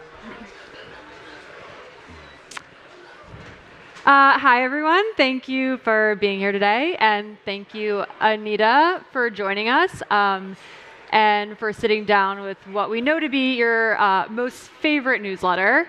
We appreciate it. And thanks to all of you for being with us. I hope you're enjoying a program that is running ahead of schedule. Not behind schedule. So that's excellent. Before we start, I was fully looking forward to speaking at 11:30 at night. Yeah, so, well, yeah. some people know how to produce. Enough there. Before we start, you are known, at least around the West Wing. We have heard from everybody about the banana chocolate bundt cakes, the cookies, the brownies. Have you had any time in Chicago to hit any good bakeries? No, and if there's anyone here who has recommendations, they should get them to me. Okay. But no time. Have no time yet. No. Even in your cushy position now as an advisor to Future Forward. It's amazing. I still have to work. Okay. So, Okay. But Let's if get started. anyone here knows a great bakery that's like walking distance downtown, just let me know. Okay. All right. Well, let's get started. Obviously, we're sitting down the day after President Biden's big speech last night. Can you tell us a little bit about how that speech landed to you? And you were gathering with other Biden staffers these past 24 hours. What was the reaction? Yeah. I think that the reaction in the hall last night really spoke volumes to how this party feels about Joe Biden, about what he has accomplished in one term, but also his lifetime of public service and his lifetime of being a Democratic Party leader. So it was emotional in the hall.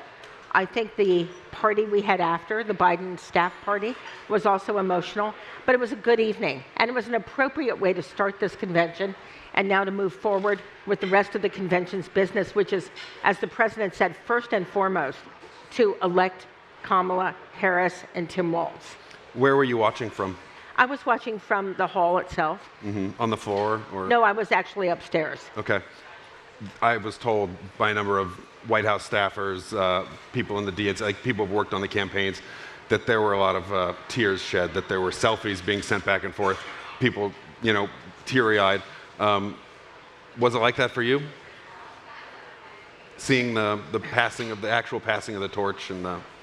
No, I think that the emotion that I felt last night and that many of us felt was just this enormous well of gratitude and affection and respect and admiration for the president. And, he was a little teary, I think, at the welcome and at the reception that he got. It was hard not to be, because this is someone who has been since 1972 a leader of the Democratic Party and continues to be a leader, but clearly does see this as the time to pass the torch, and that's an emotional time for people. So. Were you frustrated? Were some folks frustrated about the programming going as late as it did and the president being bumped out of prime time? We haven't run a live campaign since 2016, and clearly we may have forgotten a little about how to do it. I will say in 2020 we ran a campaign that had no traffic problems, as my husband likes to remind me. There were no traffic problems, and it was like clockwork. But of course, this is live, and everyone is together. So, I think the DNC, the convention team, have said that tonight will be tighter, and it is what it is. Yeah. I think that nobody left, everybody stayed. People wanted to hear from the president, and even if it was a little late, it was the right way to end Monday night. There was some suggestions from folks in your party that perhaps that scheduled delay was intentional to try and push the president back a bit. What do you make of that? Oh, I think that's ludicrous. The convention had to start late because people had trouble getting in, and when the convention's first piece of business is to adopt the rules of the convention, the standing party, the platform, you need a quorum of delegates. So they had to start a little late. Everything kind of snowballed. As I say, we haven't done this live for 8 years, and I think that the idea that this was a conspiracy is just ridiculous. What was the mood at the party last night afterwards? Was there, you've spent so much time working on the president's speeches over these past few years. How are you guys processing? Is there any sense of, mourning that this is the last time that you're going to give a big, massive speech like this in front of that kind of audience? The Biden team and a lot of the people last night were people who were veterans of the 2020 campaign. They got no convention speech in 2020. They got no victory night when we'd kind of wrapped up the primaries. They didn't get an election night, okay? We had, at the end, when the president finally was declared the winner, we had a car rally in Wilmington. We didn't, and they didn't get an inauguration. So they never had that chance to really gather together and celebrate as a team. And I think last night was an important moment for that. People realize that it's not the last time they're going to hear from Joe Biden. Maybe the last time they're going to hear from him in this kind of format. But to be honest, they never got to hear from him in this kind of crowd in 2020. Did you like the speech? I did like the speech. I thought it was very Joe Biden, okay? It was not a joke, and there was no hyperbole in it. So, let's talk a little about tonight. We're going to hear, obviously, in the primetime hour, we think, in the primetime hour from President Barack Obama. We're hopeful. We're hopeful. And before that, former First Lady Michelle Obama. What is their job tonight as the sort of convention, the Democrats sort of turn the page and focus more on Vice President Harris? I think what you can expect to hear from both of them, but particularly from former President Obama tonight, will be the case for Kamala Harris and the case made for why she is the best person at this time, not just from a perspective of a former president, but from someone who has known her for a long time. I I had not known until our vice presidential nominating process in 2020, the process that she had, campaigned for him. She volunteered and went to Iowa for him in 2008. So that relationship goes back a long way. And I think he will make that case, and that the former First Lady will speak to this moment as only she can, and why it is a critical moment for someone like Kamala Harris and people and her vice presidential nominee, Tim Walz, to take the leadership reins. So there will be, I've seen some coverage today about bringing a hint of 2008. Barack Obama knows you don't go back in time, that you always go forward. So this will be the case in 2024. Do you think there's anything to that comparison, though? The idea that the enthusiasm that she's generated in a short time, is it reminiscent to you of what was cresting in 2007, 2008? I think every campaign is so different. It's hard to say, but there is no, there's no denying that there is a degree of excitement and energy and enthusiasm for this ticket that is, that you feel in this convention hall, but you're also seeing at her rallies. You're feeling, you talk to people who are making the phone calls or doing the hard work of organizing, and they're really feeling it and seeing it. And obviously we're seeing it in the grassroots fundraising as well. So, it's great. Every campaign has its own dynamics, but the enthusiasm, energy, excitement, that sense of mission is really strong with this campaign. Can you talk to us a bit about the current president's relationship with former President Obama? Obviously, there's been plenty of reporting that he's felt wounded by Obama's potentially behind-the-scenes maneuvering to push him out of the race. Is tonight an opportunity for Obama to extend an olive branch, to repair that relationship at all? Lauren, they have been close, and they were partners for 8 years. And, I think it's very public record that, when the president awarded Joe Biden that Medal of Freedom, what he said, that, that's a deep relationship, and I'm just going to leave it there. We saw the president, vice president together on stage at the end last night. We saw them on stage last week in Maryland at an event about lowering drug prices. How is her campaign now, running on their shared accomplishments? He talked a lot last night. He said it's not just Joe, it's Kamala too. How do you think she will run on the record and at the same time create some space for herself to make sure people know that she's a different candidate, and it's a different campaign? So it's the challenge for every vice presidential nominee who's running for president, who has the incumbent president still in office. It's how can you be your own person while you're also still part of a team?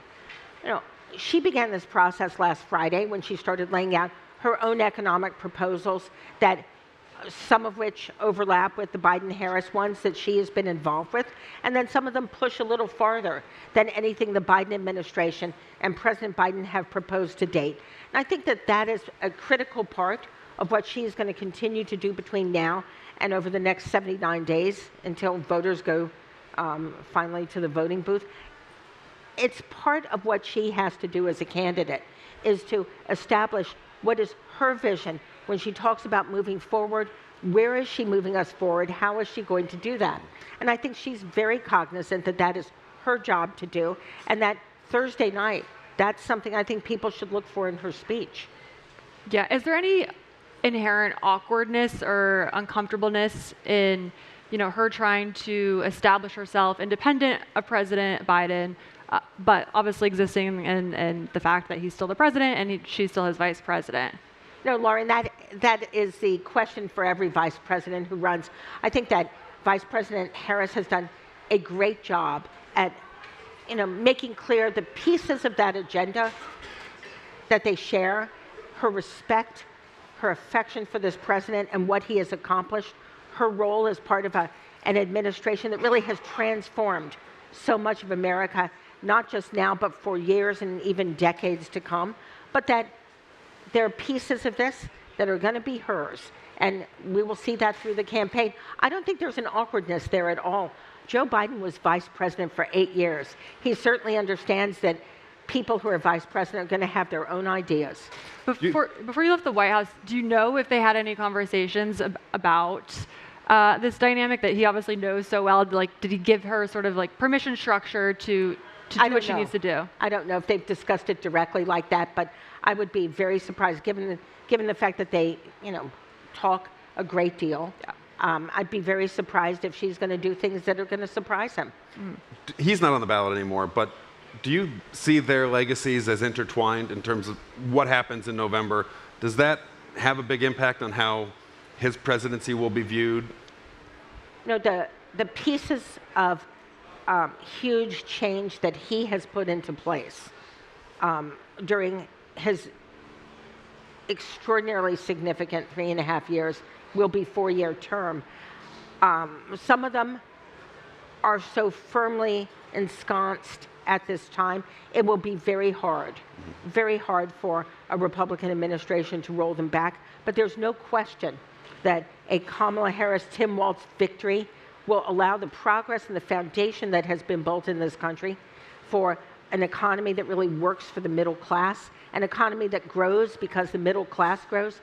That foundation is going to be built on a lot more efficiently if there's a Democratic president. Where do you think the race actually is right now? There's so much exuberance here, and understandably, the trajectory of the race has really changed.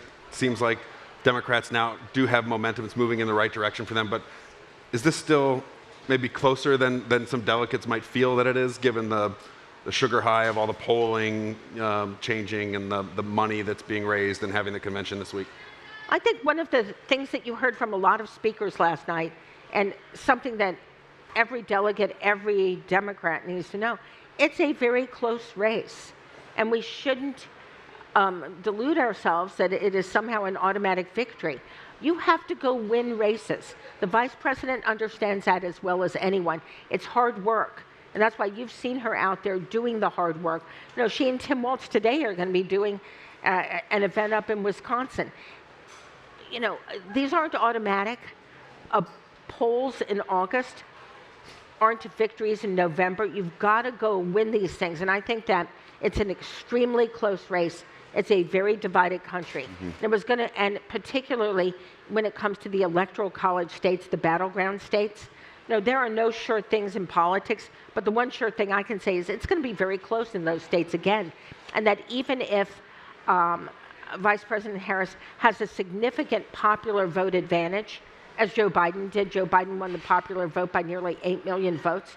That doesn't necessarily translate into a landslide in the Electoral College or in those battleground states. Those were incredibly close. They're going to be close again, and we actually have to go do the work to win this thing. Yeah, talk to us a bit about that. Obviously, the electoral map has changed a bit with her taking over. If you are deciding where to spend money right now, are there certain states that you would flood some more resources into, states that we weren't thinking about that you think there should be more of a focus on? I think that the states that the Biden campaign have been spending money on, those 7 battleground states, are still going to be key targets. I think if you look at, the map, what has happened over the past, 30 days now, is that some of the pathways to 270 that looked like they were shrinking have been reopened again.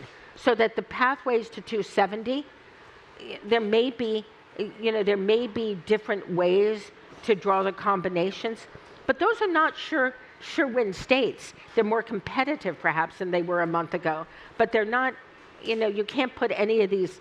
I'm a Washington Nationals fan. You can't put those curly W's in the win column quite yet, okay?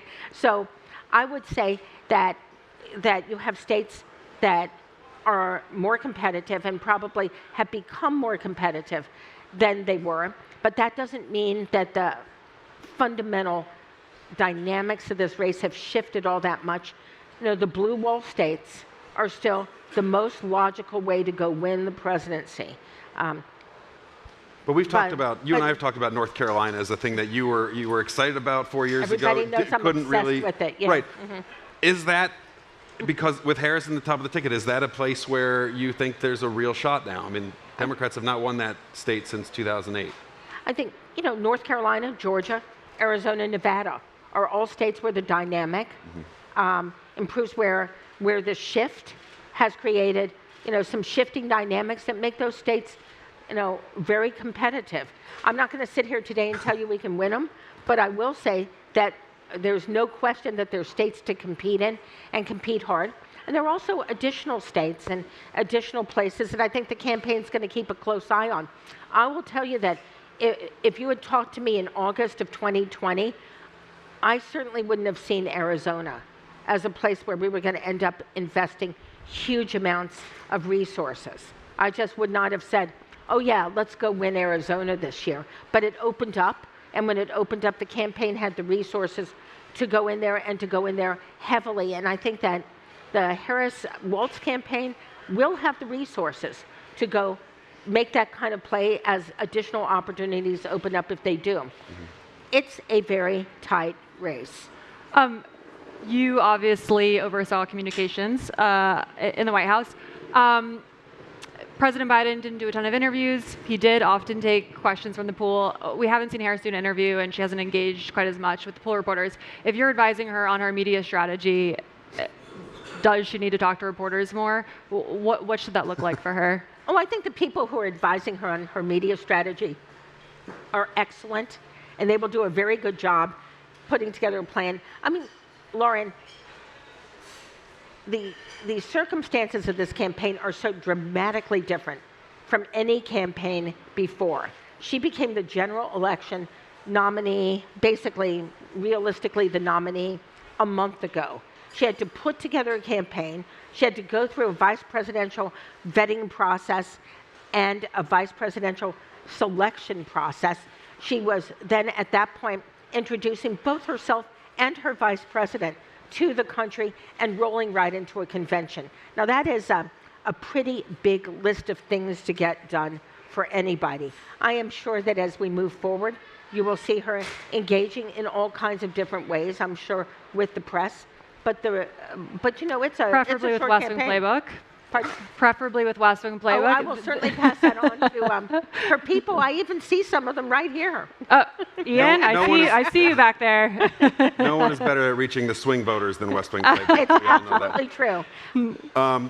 You left the White House just a few weeks ago. Mm-hmm. You're now a senior advisor at Future Forward. We heard there were a couple farewell events that took place different places around the West Wing. And we heard about one in particular in the EEOB. There's a thing, I guess, called what, Fridays at 5? Fridays at 5 is a staff meeting that we used to do, which are press, communications, digital, frankly, anybody who wanted to come and kind of find out what was going on. So I'm a big believer that if people have information, they're going to function better. So that is Fridays at 5. Sometimes we canceled it if it was the Friday before a holiday weekend. It was like, no, why don't you guys just go and have some fun? Okay, but this one was a bake-off, and it was in your honor. It was sort of a farewell event. It was well attended, I understand. And I just want to say there are some of the most talented bakers. You guys are laughing. I am telling you that there is some extraordinary talent. And then the speech writing team came in, I think, with a pretty great set of baked goods. We had done a bake-off in December that unfortunately turned highly competitive because you were talking about very highly competitive people in politics, right? So people went negative on each other. They did ads. They got reporters to do testimonials. It got out of control. So this one was being done in the spirit of community and not competition. So it wasn't even really a bake-off. But then, just to be accurate. So I understand people went around, they spoke about their baked goods, they said some nice words about you, you spoke, and then you spoke again, and you delivered. Oh, I've heard that people are still talking about this farewell address. That was memorable, or someone called it epic. And you mentioned the Godfather. Right after Washington, people. Yeah, okay, fair enough. But you mentioned the Godfather. You said, tell me if I'm getting this wrong, that life in the White House or in Washington politics, it's not really West Wing, it's not really House of Cards, it's not really Veep, it's the Godfather. Can you tell us a little more? No, that's not accurate. Okay, not accurate. I did raise issues around House of Cards and the idea that the Speaker of the House of Representatives would push a reporter in front of a metro train and not have his security detail anywhere. I mean, if you've worked on Capitol Hill, you're like, where's the security detail when he's doing this? But no, what my point was actually different. It was that there are a lot of movies, a lot of TV shows, a lot of books written about politics, but that actually, if you want to learn about the effective use of power and how to view relationships and political relationships and power, that The Godfather is actually, so it's not about Washington politics, it's not about the West Wing, but it's about the use of power. Okay, it is about some very invaluable lessons in it that I just thought people should carry forward.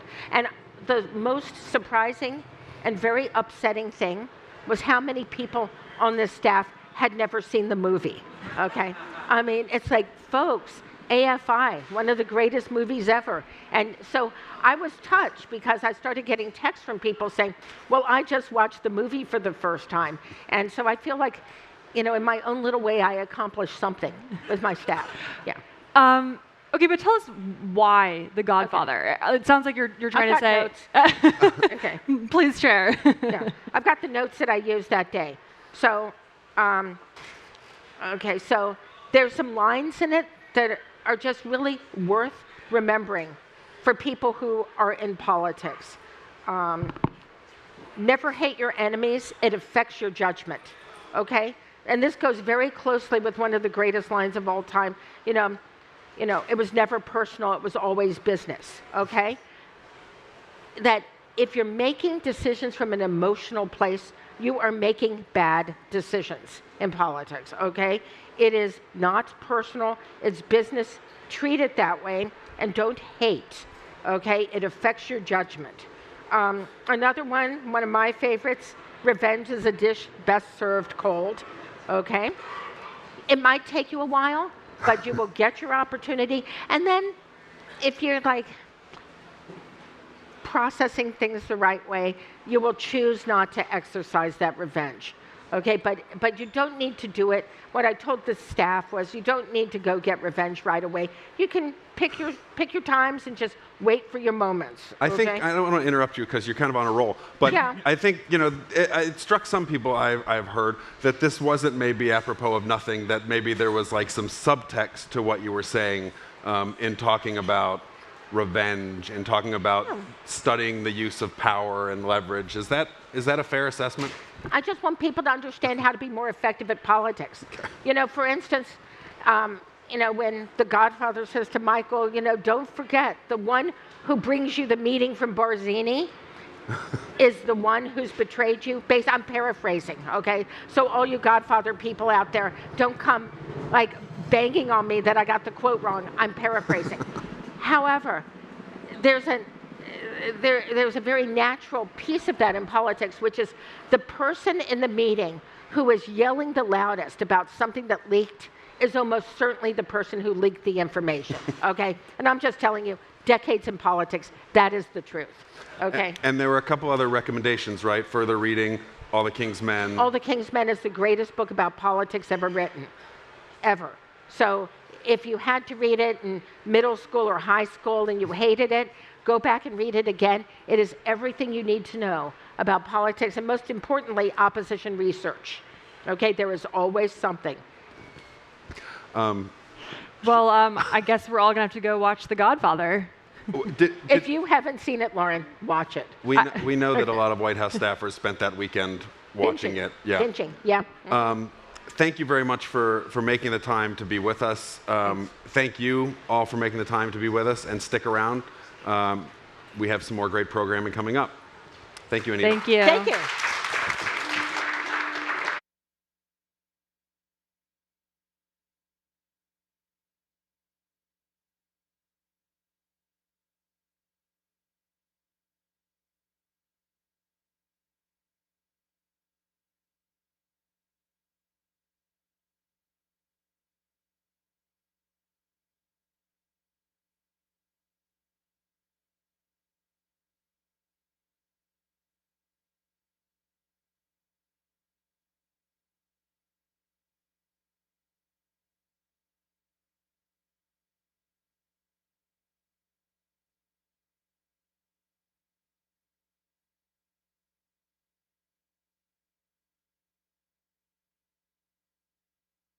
Please welcome Politico's White House correspondent and Playbook co-author, Eugene Daniels, and Deputy Campaign Manager, Rob Flaherty.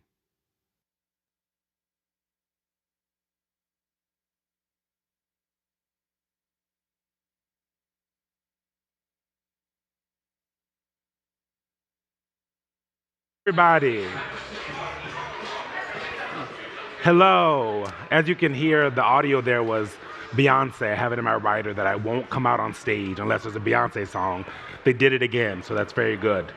Thank you guys so much for joining us. Rob, thank you for getting up here. Thanks for having me. For those that don't know, Rob was the digital director in 2020. He had a similar job in the White House, got President Biden to hang out with the Jonas Brothers for a TikTok, and now he's the deputy campaign manager on the Harris campaign. That a little true. switch that happened just a few weeks ago. Tiny piece of news that happened almost a month ago today. It was like, the 21st, I think. President Biden dropping out. Yes. Where were you? Probably a pretty chaotic day for the deputy campaign manager. Yes, I was in a park. And I was drinking a margarita, so I feel your pain. Yeah. I was drinking a margarita in a park. Yeah. So no, it was an unbelievably chaotic day, but I am just so proud of the team and the way that they pulled together. It was obviously a day that we couldn't, we didn't plan for. We didn't really have a here's what we're going to do.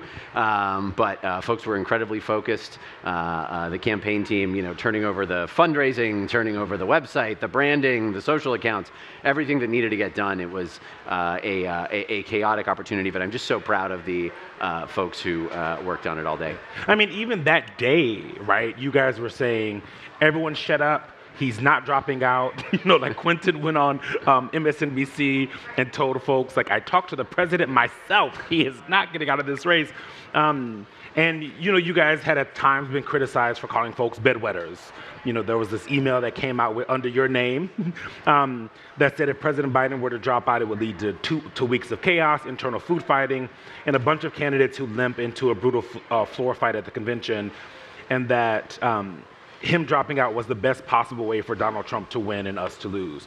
Why do you think, I assume you don't believe that anymore. Why does that feel not true anymore? Well, first of all, you have to look at the way the party came together. And when the president said he was dropping out, he moved quickly to endorse the vice president. Everybody is on the same team, and the party is coalesced. And you see that in the incredible enthusiasm that folks have for the vice president. You see that in the way she's been able to raise money, the way that we've been able to drive volunteers, the action that people are taking across the country, the massive rallies, all of that around the country. The party is united, and folks are excited, and we're one team working to elect her. Were you surprised by how quickly the party coalesced? Well, look, she has been doing amazing work, building great relationships across the country with Democrats up and down the ballot. It is not surprising at all. She is an amazing candidate, and you're seeing that right now. And the way people are getting behind her is a reflection of those incredible talents. Yeah. I talked to Quentin yesterday about how things had changed kind of on the electoral side of things. But on the digital side of things, had to change for you guys quickly. Broad strokes, we'll get more into specifics here in a second. How has Vice President Harris being at the top of the ticket changed things on how you guys do your work on the digital side? Because all of a sudden, people talking about being coconut peeled. For those that are over 35 like myself, you don't know what it is. He may be able to explain it. People, talking about being brat summer. All of these things, it changed quickly. Why? Yeah, well, look, I think before we talk about the things that are fundamentally different, which there are a lot, there's also a lot that is somewhat similar about how we're situated. One, we said since the very beginning this was going to be an election that's about permission structures, and it's going to be about how we reach voters in the places where they consume information, because they live in these fractured, polarized, personalized media environments. We built a strategy that was centered around being able to get people to not only talk to their friends and family about this race, but to reach them in every single place where they are. That doesn't change. And when the vice president entered the race, she inherited a team with that strategy and with that sort of setup. That being said, there's a lot that does change when you change candidates. Right. You know, both from our visual branding, the way we talk about things, the substance of our messaging, even just sort of fundamentals of the way we think about organizing. All of that stuff does have to shift in sort of a rapid succession. But what's really cool about all of the enthusiasm that's out there is that's the kind of thing money can't buy, right? Our job as a campaign is to sort of make buckets. It is the candidate's job to make rain. And all that energy, enthusiasm is again testament to how folks are excited about her and excited about this ticket. Yeah. Why do you think you guys? It seems like Kamala HQ is a little bit more fun. You might disagree than Biden HQ, right? It feels like it's younger. It's more of a part. It's more a part of the zeitgeist of what's happening on Twitter and TikTok. Why were you guys able to do that with Vice President Harris and not maybe with President Biden? What was the change there? Well, look. Why does it feel more fun to those of us that are watching? Look, I think there's just a lot of enthusiasm out there. People are really excited, and so when they see the content from that account, they react to it in a particular way. What I'll say is the team that's working on this is a group of what I like to say are a bunch of feral 25-year-olds who we sort of let loose on the internet. Is there anything else but a feral 25-year-old? I've been there. But it's an important thing because we let them, sort of drive the strategy because they're native to the platform. And so they're always cooking up great ideas, and we sort of let them run. And I think that we've been able to see the benefit of that over the last couple of weeks, but also as they built that account over, the months before. Yeah. I mean, I'm thinking about taking the audio. I'm not on TikTok, but the audio from different other videos and doing things about, I'm very demure, I'm not doing too much, a little oil on the wig, like those kinds of things that don't, for some people, that is not how a presidential campaign talks and speaks. Why does this feel so different now? Well, I think our job as the campaign is to be aware of the meme without being the meme. For us, it's important to have a conversation about our core message in ways that make sense for people in the places where they are. The way we are communicating with Kamala HQ on TikTok is different than the way we're communicating with Kamala HQ on Twitter, is different than the way that we communicate in her voice. It's different than the way we communicate on TV. Those things are all different because we talk to a lot of different audiences. But the consistent thing is that no matter where we are having that conversation, we are having that conversation about the contrast in this election between the vice president's vision for an opportunity economy where everyone has a chance to get ahead versus Donald Trump's vision of Project 2025 and how he'll take control and rig the government in favor of himself and his wealthy friends. That contrast runs through everything. We just say it really, really differently. When President Biden dropped out and you guys kind of had your first digital meeting deciding about Kamala HQ, talking about what the energy was going to be, what did you tell them? What did you tell them they were allowed to do? Well, look, I think that our first thing was we just got to change it all over mechanically. You had to create Kamala HQ. The campaign has 30 or 40 social media properties in one way or another. And so we had to sort of adjust all of that in real time. The reality was that was a real challenge, but the thing that we wanted to show was there are going to be some stylistic differences between the campaign before and the campaign now. And the thing we wanted to do also was how do you sort of wink and nod at what's happening on the internet without sort of grabbing it and taking it and sort of making it like it's, propaganda for the campaign or anything like that. And so you saw these sort of subtle notes, the green banner on the Twitter, the providing context, the 404 page, those kinds of things where, you saw us winking and nodding but not going into it. But also, how we make sure really quickly the vice president's voice is part of everything. We're really lucky. Shelby Cole is on our team. She's the CMO at the DNC. Shelby's worked for the VP for a very long time. She knew the VP's voice. We were able to ingrain that in everything we were doing from the jump. And so being able to have that partnership with the folks who have been there has been really invaluable. Yeah. When you're thinking about introducing, because that's what a lot of the work that you guys are having to do is introduce Vice President Harris to a larger audience than she ever has before.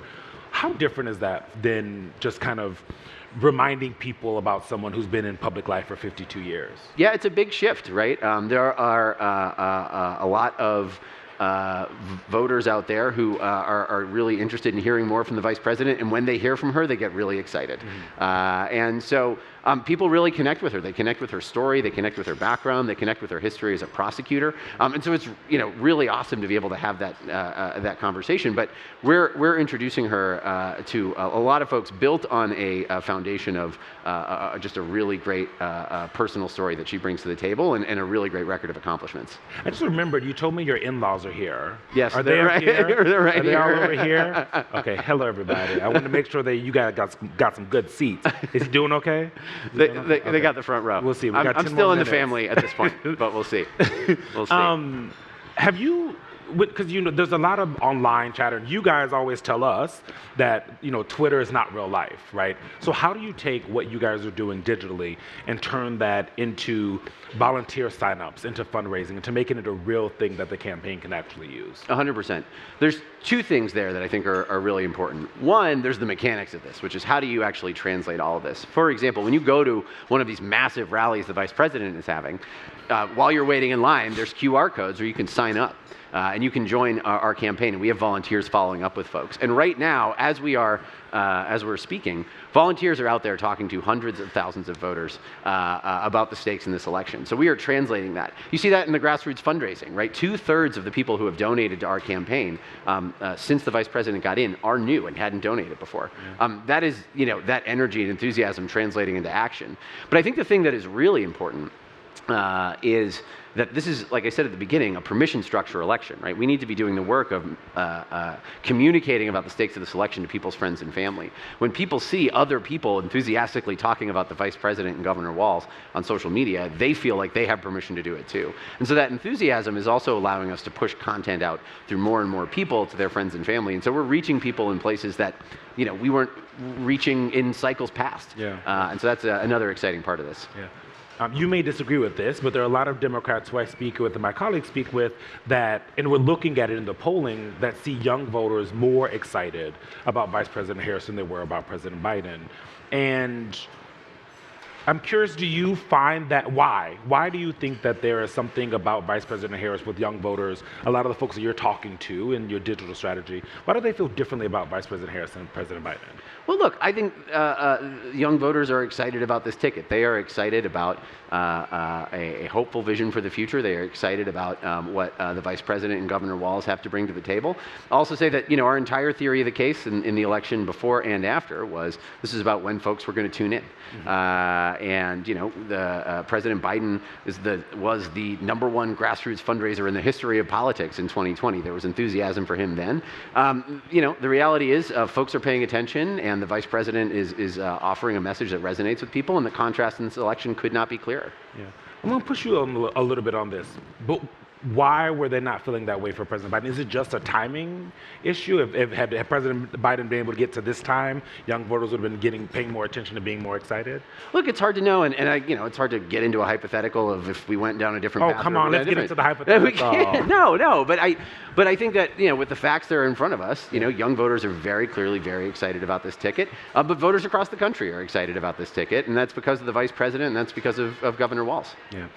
X, formerly known as Twitter, Heard of it. has a lot of misinformation, AI-generated images, some super weird ones that I've seen over the last week or so. Elon Musk shared a deep fake of Vice President Harris's voice. Trump posted an AI image of her speaking at what seemed like a communist rally. How is the campaign responding to that kind of stuff? Yeah, 100%.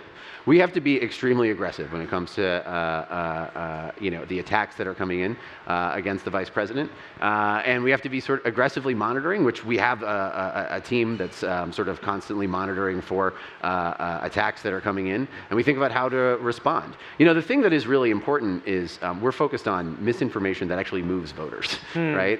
So the communist picture might not do that. Yeah, I mean, we have to see how it actually plays, right? Because if it is not moving voters one way or another, it's not worth lifting up, because at that point you're just, amplifying it yourself. So you're always sort of playing this game of what matters most, but we are constantly monitoring, constantly assessing, and constantly pushing back, both through the Kamala HQ accounts, but through traditional media too. And that's all part of one big strategy. Yeah. Do you guys worry that Elon Musk, who's a Trump supporter, is unfairly skewing the site in Trump's favor? I hear that from Democrats a lot.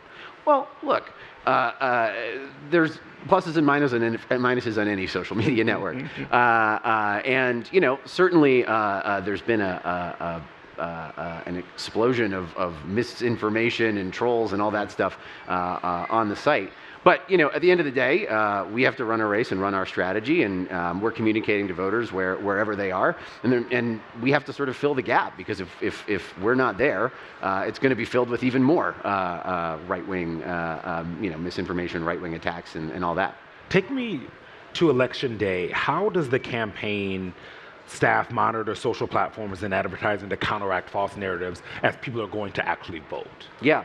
Well, I mean, this is the thing again. It's that deep detection of what is happening on the internet, where there are pockets of misinformation. For example, election, the wrong election date. Where is that going? Right. You always have a team that's looking out for that there stuff. There was an audio of President Biden during the primary. Yeah, right. Yeah. The robocall. Yeah. So we're always paying attention to all of our options. We have a really robust legal team that is thinking through what our legal options are. There's a lot more legal options when it comes to voting misinformation and all of that. So there's just a really aggressive attempt to sort of push back within our bounds, within what a campaign is able to do. Yeah, the campaign has embraced social media creators. We talked about this when you were in the White House quite a bit, kind of as an extra communications channel.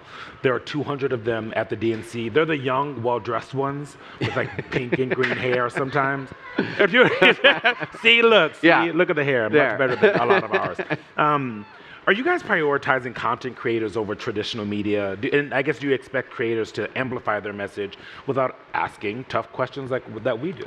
Well, first of all, I think it's that no one's replacing anybody. It's that we're talking to voters wherever they are. We appreciate that. As you matter, media, Eugene. you matter. Thank you. But no, here's the thing. Like, voters consume information from more places than ever. Yeah. And particularly young voters, but not exclusively young voters. And so we need to be in all of those places. We need to be talking to folks who are in traditional media. We need to be talking to folks who have these big social media audiences. Everything's important. There's a time and a place for all of it, but it's about reaching the voters we need to communicate with. And we certainly don't expect any of the creators who are here to be propagandists for Kamala Harris and Tim Walz. But they can translate to their audience the way that they need to and the way that they believe is authentic. And it's our job to make sure they have the tools to do that, just like we have folks who are working with traditional press all day, every day. Yeah. So it's all part of one big strategy to reach voters. Did you guys learn this from COVID? And because during COVID, when we were doing our reporting, what we kept hearing is that you guys wanted people who were already a part of a certain community to be your ambassadors, right? You give those people all of the information. Those people would then go out and spread the message in the way that they want to, right? Like you'd have kind of old white guys go talk to old white guys about COVID and getting the vaccine. Is that where you kind of got this, use the content creators as the little ambassadors throughout the country talking about Vice President Harris and Tim Walz? Well, I'd say that the 20 campaign invested really big in content creators and influencers, and that was a huge part of the strategy then. I think we've built up on it, both at the White House. The Vice President for years has been cultivating relationships with content creators and has been going on podcasts and all of that.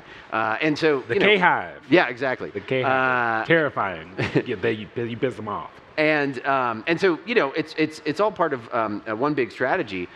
The importance of creators has only grown over the last couple of years as people's media consumption environments get more personalized, and as they seek out people who they trust. Right, if following somebody on social media is a huge sign that you trust them and want to hear from them. Maybe you don't trust everything they say, but their word has gravity. And then the other part of it too is that, just like these creators with big audiences are really important for reaching folks in a trust environment, so too are our supporters, our grassroots supporters, who have their friends and family connecting with them on Facebook, in group chats, all of that stuff. So in the same way that we are thinking about content creators as these places with big audiences, we're also thinking about how every single supporter that we have, everyone who's working with our campaign, is a creator themselves, and how they are going to share our message to their friends and family. So we're thinking about it in both ways. You hear that? You're all creators now. Everyone's a creator. Thank you, Rob. Awesome. That's all we have time for. Thanks, Eugene. Thanks, everyone.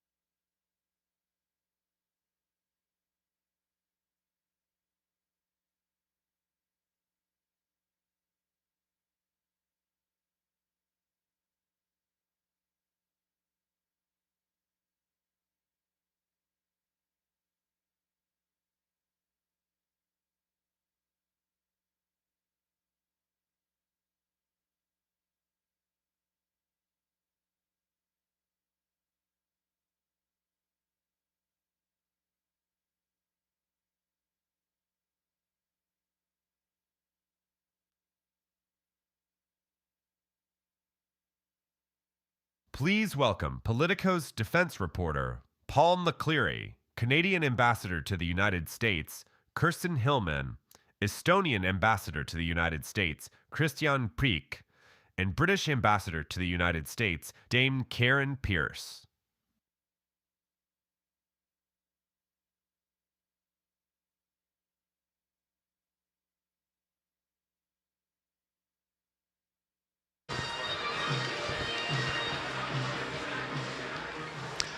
Hi, thank you everyone for attending this event. It's been a long day, and a few more panels after this as well. It's been a long summer for the Ambassador Corps, right? There's the NATO summit in Washington, RNC last month, and now the DNC. And a lot's been happening. Even since the RNC a month ago, Ukraine invaded Russia, which is a major change in that war. Right? It changes the game, puts Ukraine from on a defensive footing to more an offensive footing. Ambassador Prikk, if I can start with you, since you share a border with Russia, this war is happening in your backyard, right? You've lived under Soviet occupation. How does the Ukrainian incursion into Russia change the game? Moving from Ukraine on their back foot to the front foot and forcing Putin to react to this on his own turf. Oh, thank you, Paul. Thank you very much. There certainly are very many layers, many aspects to it. There's different political or the military, operational, tactical aspects to it. But I would not stop there for a long time. I think politically it changes the kind of narrative of where the war is right now, and what's possible and what's not possible. After all, there have been so many telling us that this war is fundamentally stuck. There is no strategic good outcome, and thus there should be some kind of unholy, ugly compromise to be made. I think now Ukraine has thoroughly proved that actually there is enough space for dynamism in this particular conflict. After all, when Vladimir Putin started to gain his power, he kind of offered the deal to Russian people that you lay low on politics, you don't intervene, so to say, into politics. You let it to be run by people who actually know. And in return, we'll give you prosperity, security, and respect in the world. Now, this second part of this equation has completely collapsed, and this Kursk invasion is showcasing it in a way that nothing else has done before. And how should the West react? Right? I know there's obviously weapons flowing into Ukraine continuously. Do Western governments and NATO need to step up and increase supplies to Ukraine, put more pressure on Putin? What is the best course of action here to support Ukrainians in creating this new front in Russia? Whether we should continue supporting them? Yeah. Yeah. Absolutely. We have to. After all, what Putin is trying to convince us is give us doses of fear and fake hope. He's trying to convince us that he has the upper hand, that he will, no matter what, he will get what he wants. We have to prove him fundamentally wrong, because this war is not about some random villages on the eastern front of Ukraine.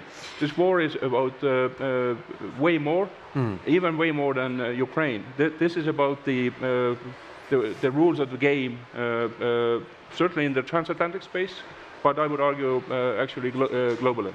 So we have to keep supporting them. And Ambassador Pierce, there's been a lot of talk about kind of taking the gloves off, right?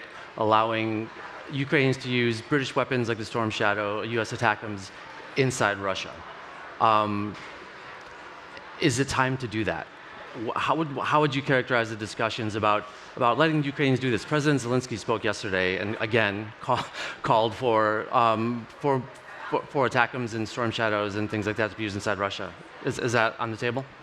After the NATO summit, there was a story to the effect that Britain had changed its rules and allowed Ukraine to make freer use of the weapons we supply, including inside Russia. But that story was mistaken. There hasn't been a change in British policy.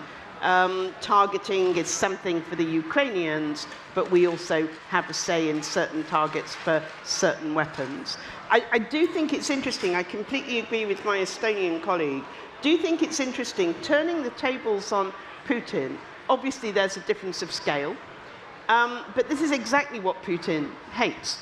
There's that saying about Russia, push the rapier in until they meet cold steel. Well, here's a bit of cold steel, and it's very welcome.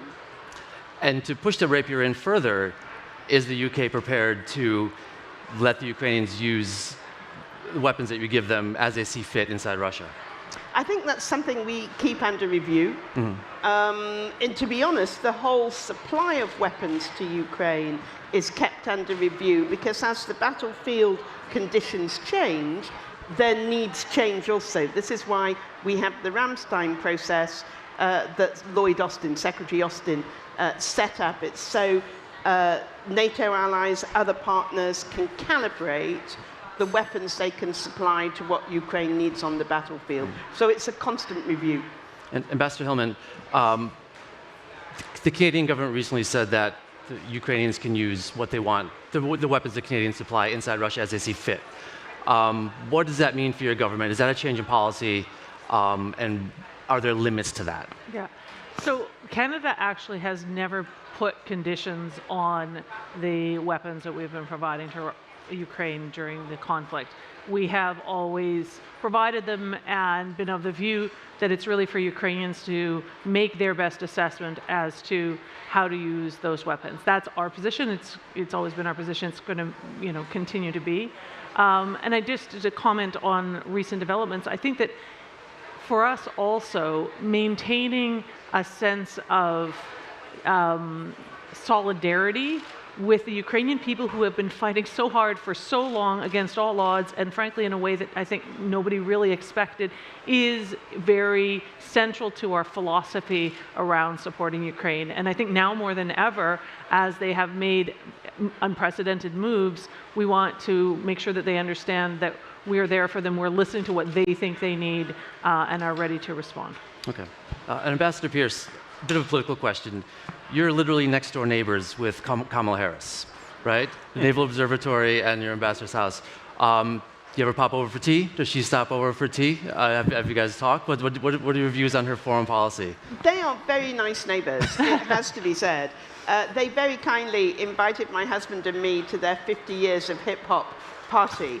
I am very sorry to say we were totally out of place, but we had a great time. She did a great speech about the power of music, and it was one of those really nice Washington events where you get a huge crowd of diverse people all coming together, and we were very pleased to be included. We've seen the second gentleman quite a few times.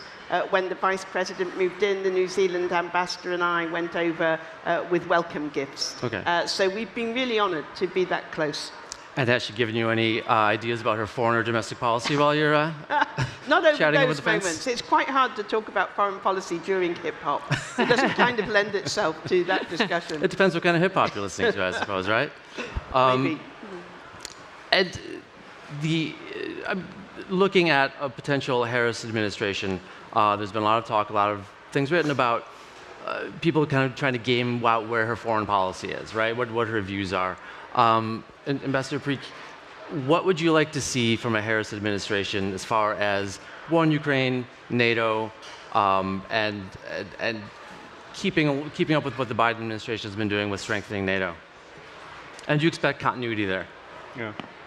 We certainly do expect a great deal of continuity there, and certainly the first element that I would like to emphasize here as something that would be desirable is the predictability when it comes to new administration, that we get clearer signals and clear understanding of their views, including the issues that they want to keep the way that they are, and some changes too.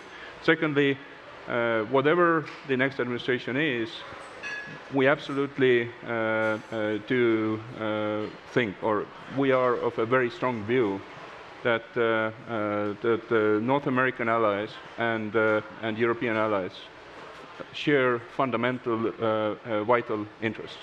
And these interests are not only certainly not primarily, not only military, but it's more political, economic issues. So we expect any new administration to realize and act upon it, that these relations are of core national interest for the U.S. When it comes to NATO policies, we certainly expect to move ahead with issues that we have decided to do in order to further adopt our defense and deterrence posture, so that it's really fit to the current threat picture, and that we have resources to match there.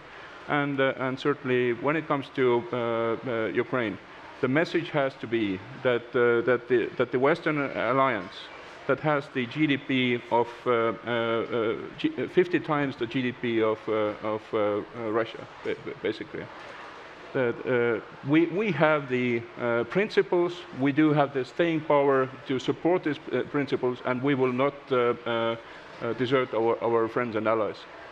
And Ambassador Hillman, first off, quickly, are there any Canadian hip-hop artists that you'd like to recommend to the potential Harris administration? Well, I mean, there is quite a famous beef that happened over the summer that I don't want to get into because it's a cross-border, sore point for us.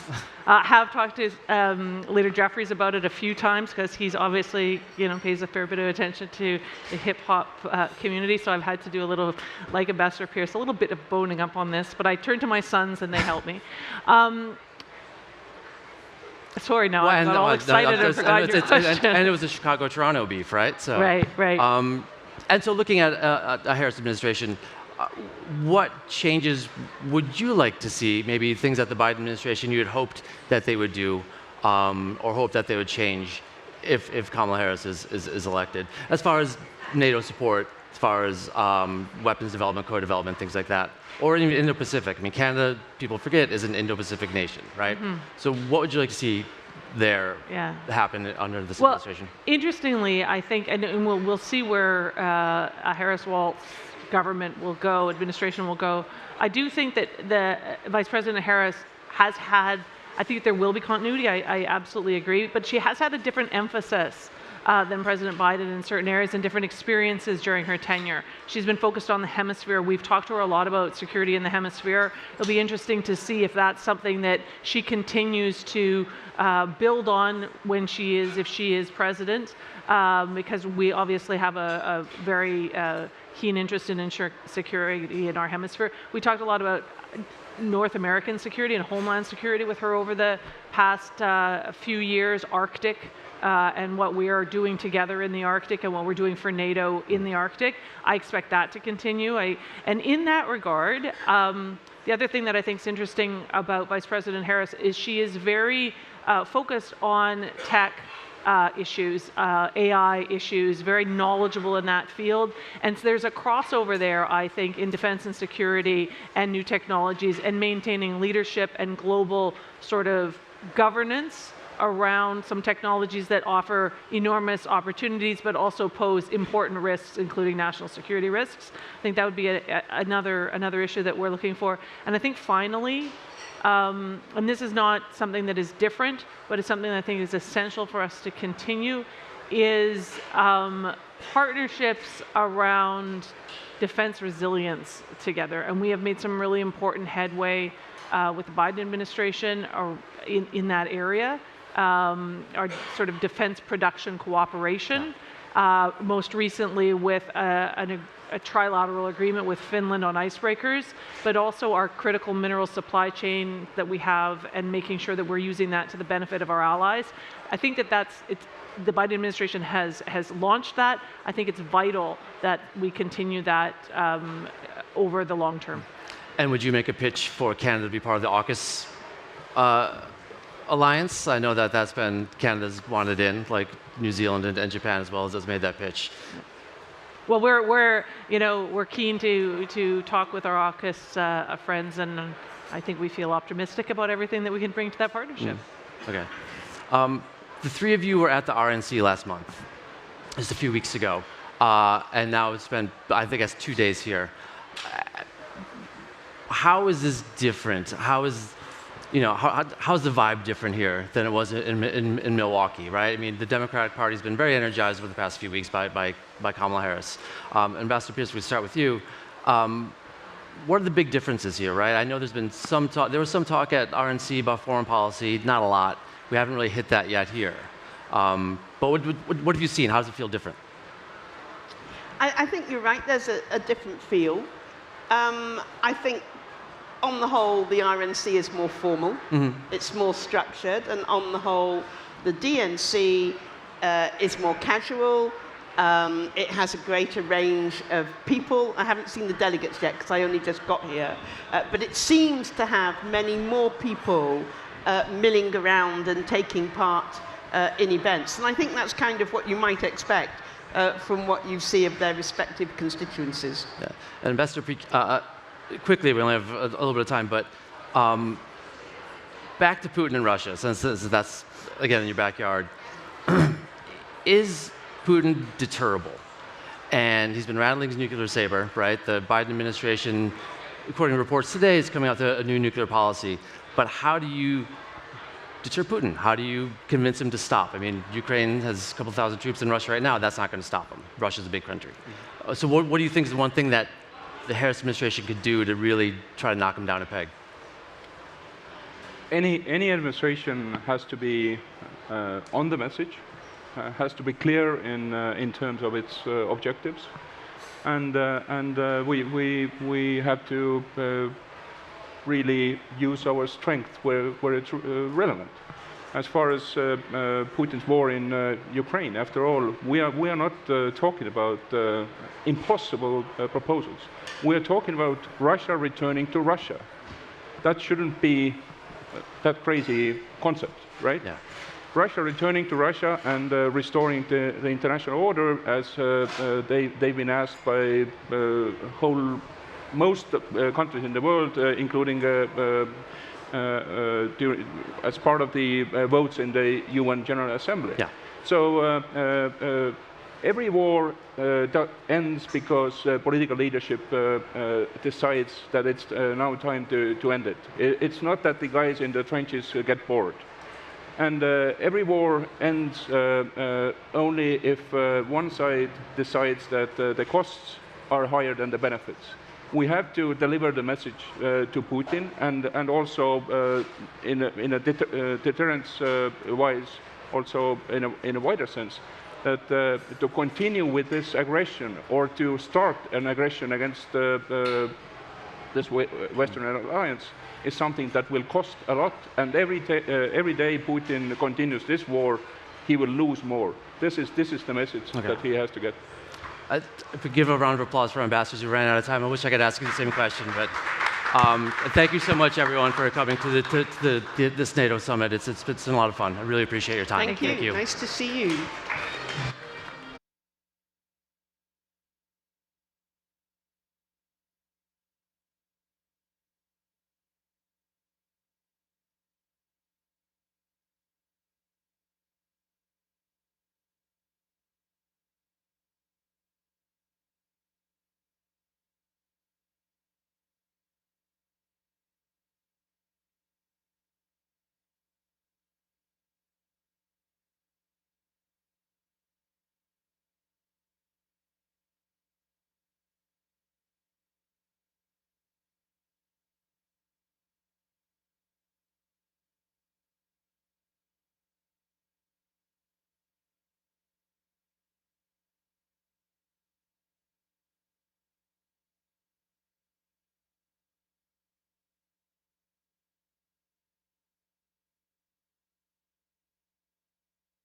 please welcome Politico Live's editorial director, Kevin Barron, and Connecticut representative, Jim Himes.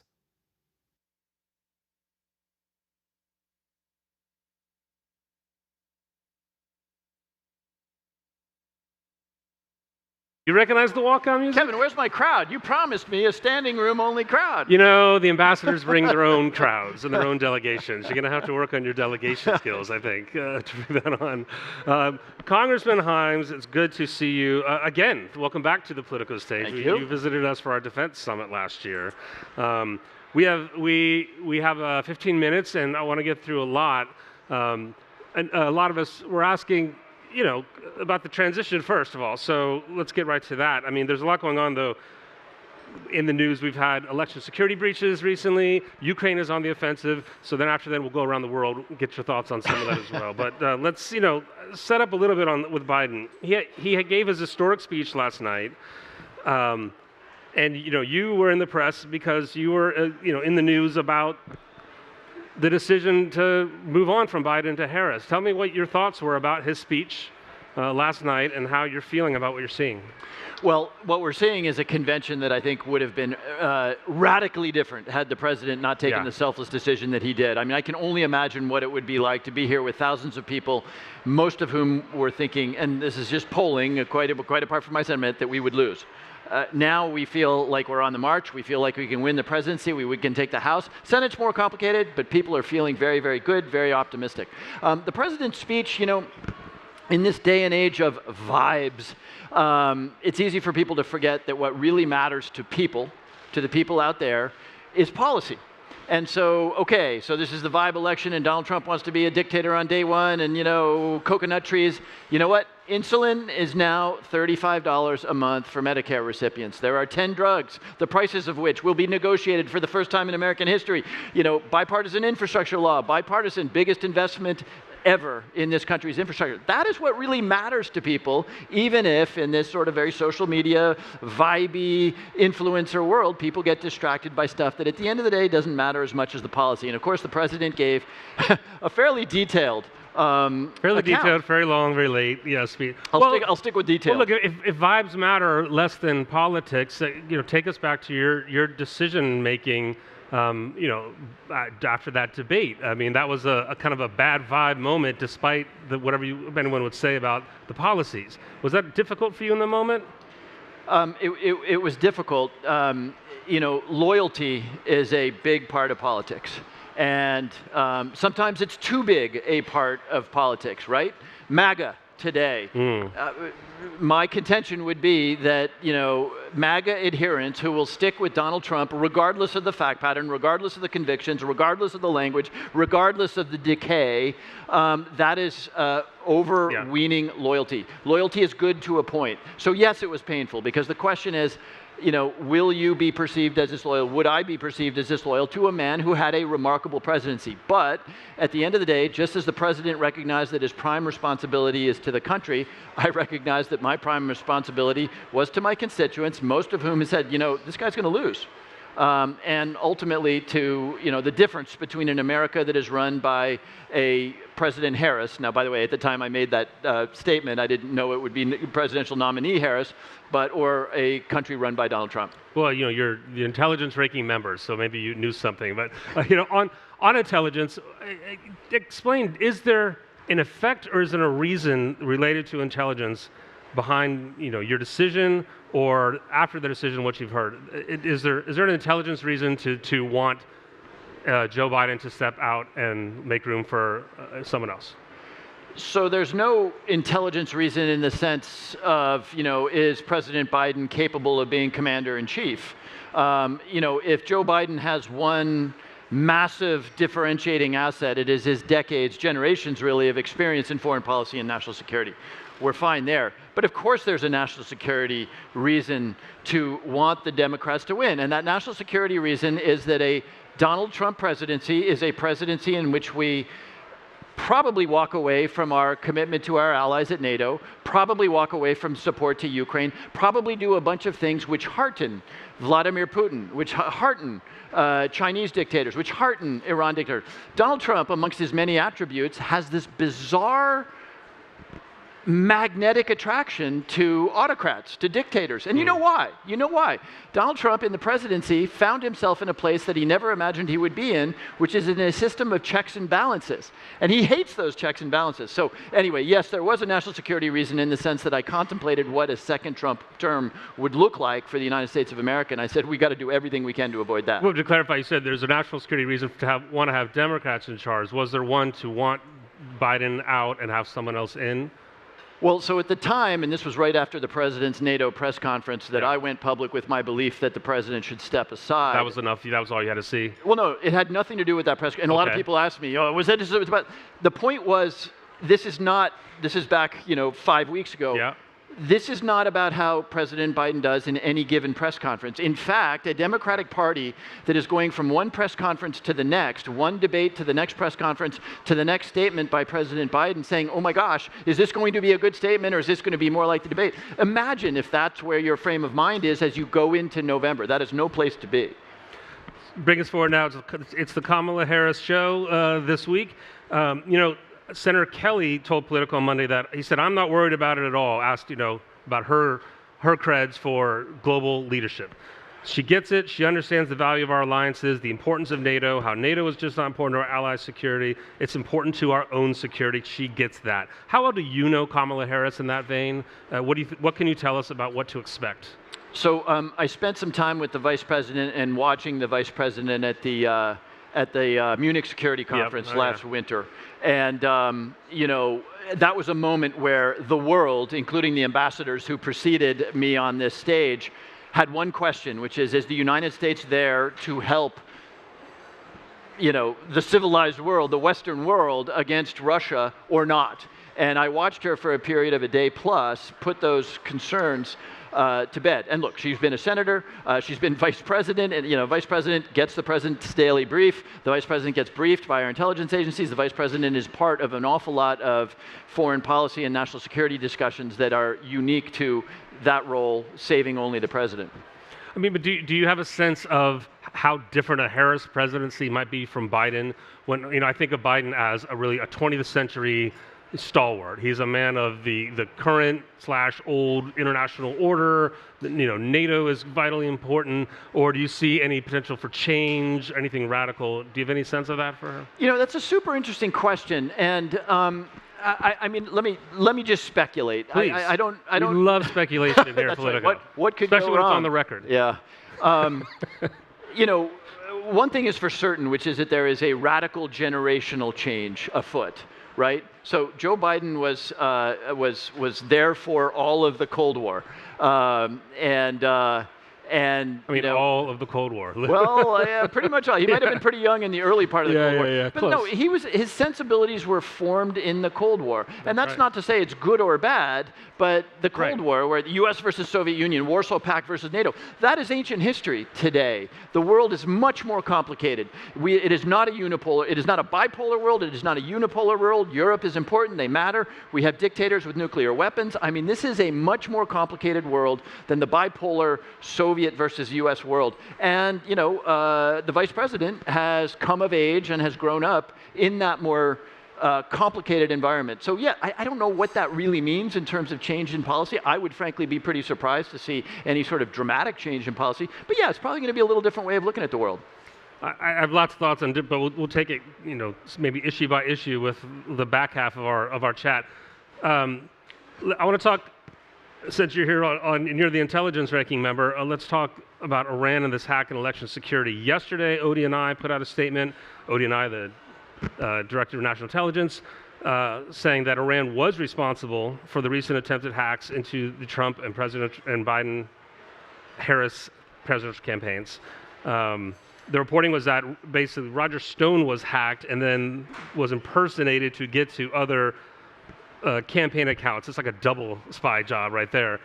Now that we know that's out, my question, instead of asking you, can you confirm any of this, but I'm curious to know about the process. When did you learn about this?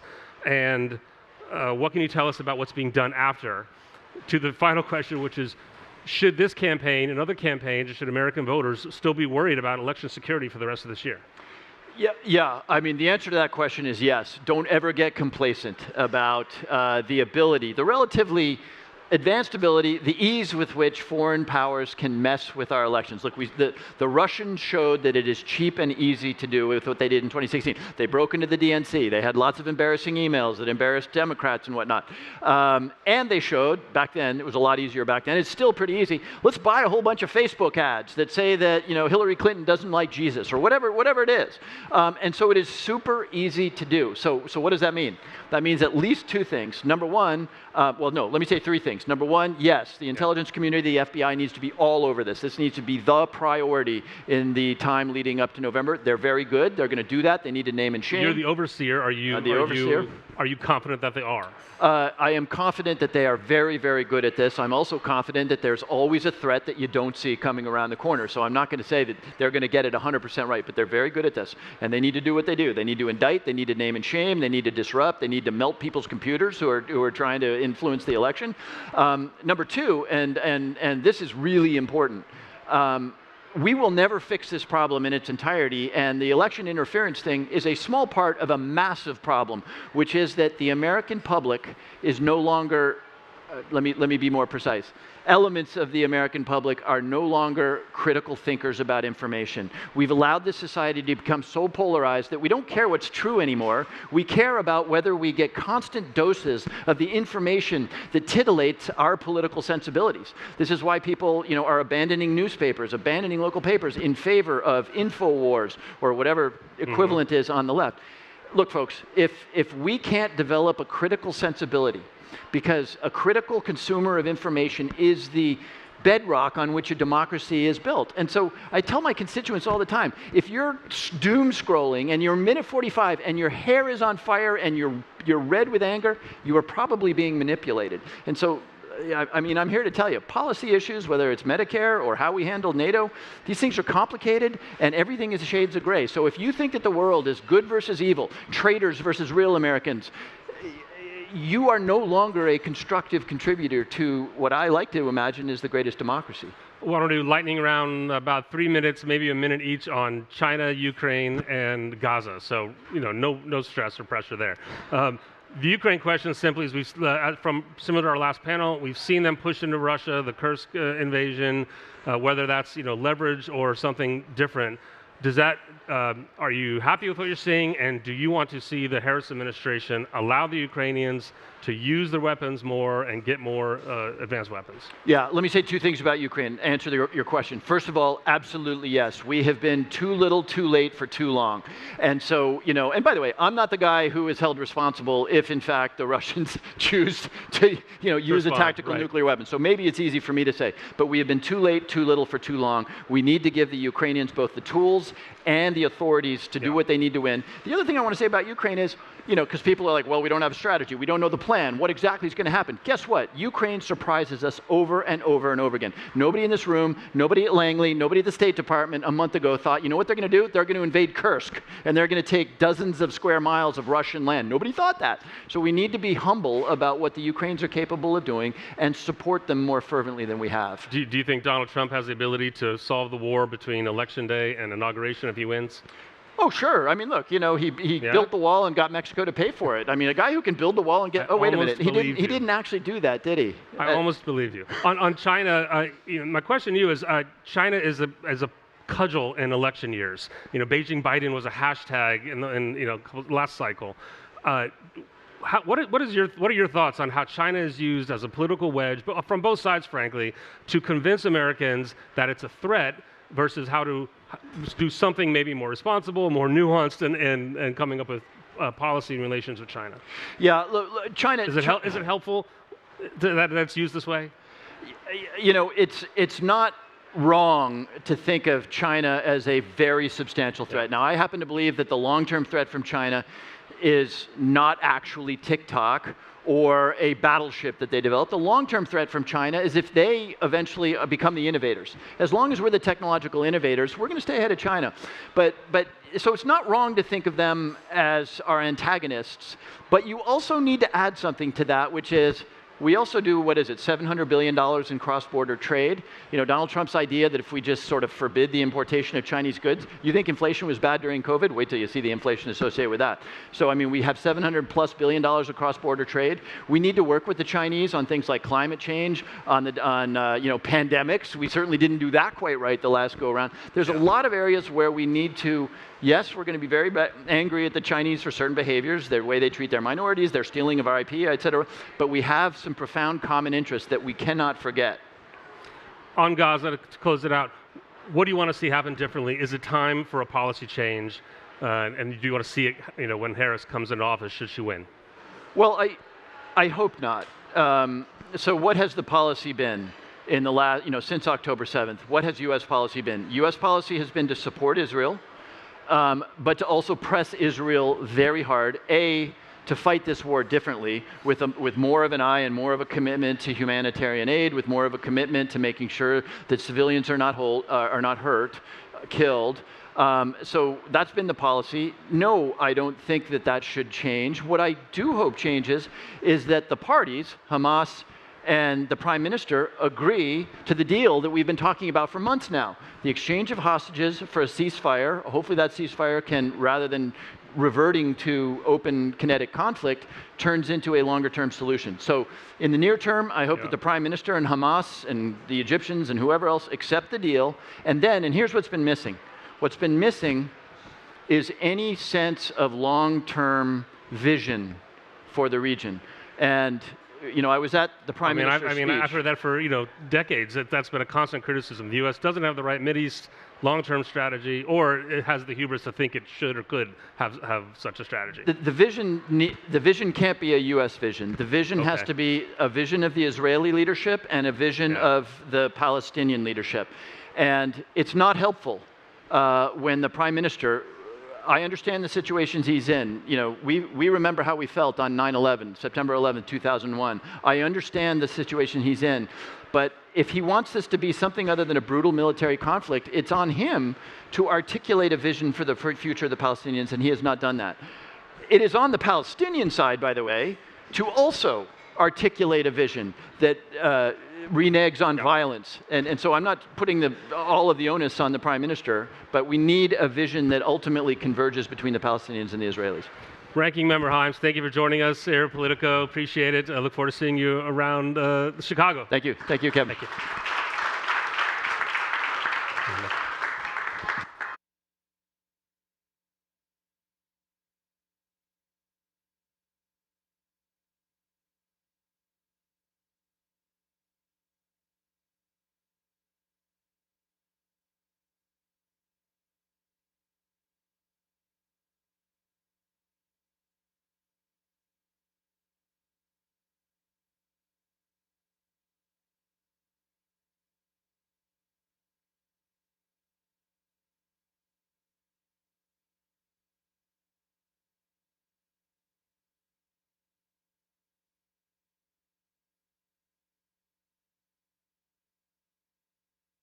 Please welcome Politico's Senior Managing Editor, Anita Kumar, and Virginia Senator, Mark Warner.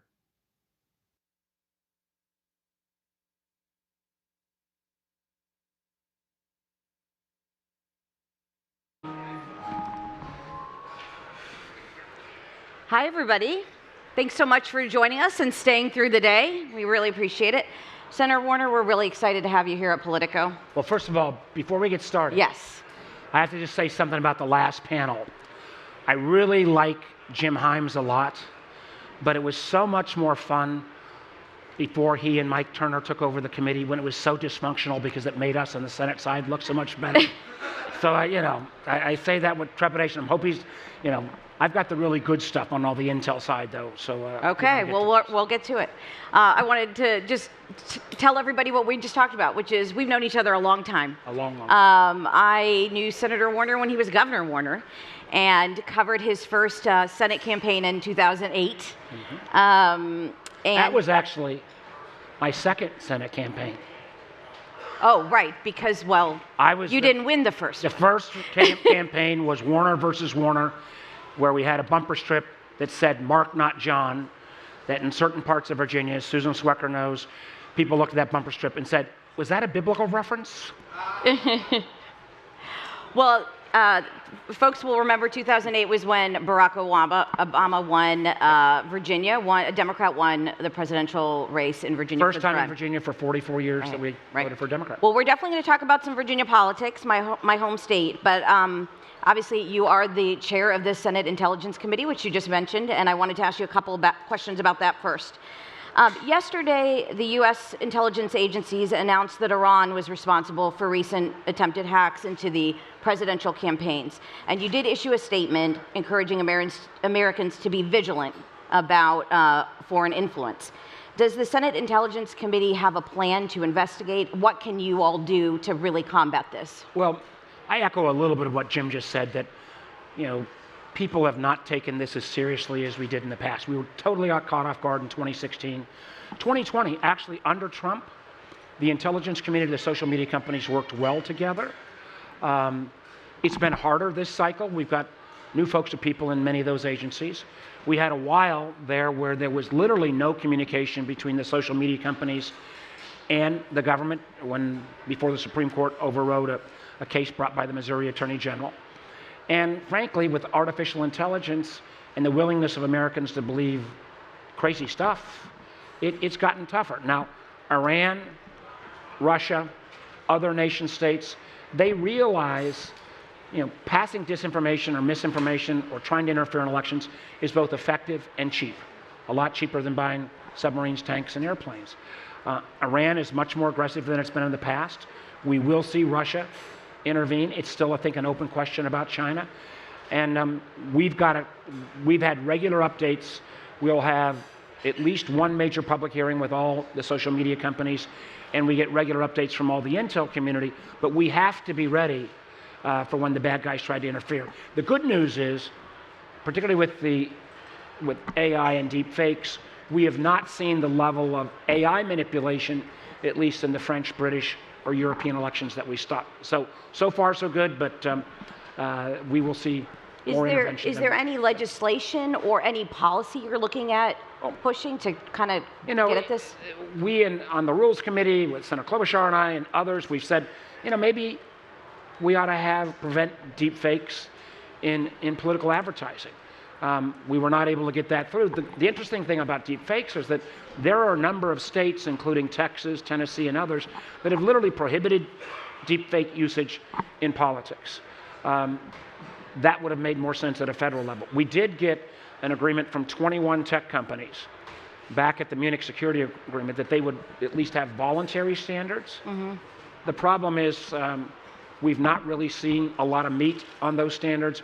And then you've got outliers like X that don't even pretend that they're going to try to take down disinformation or misinformation. It sounds kind of bleak. Why should campaigns and voters feel confident? It sounds like they should be worried about. I think the integrity of our electoral system and what Jen Easterly's done at CISA has done good work. My fear is that you could have intervention late enough in the effort that people would already be voting.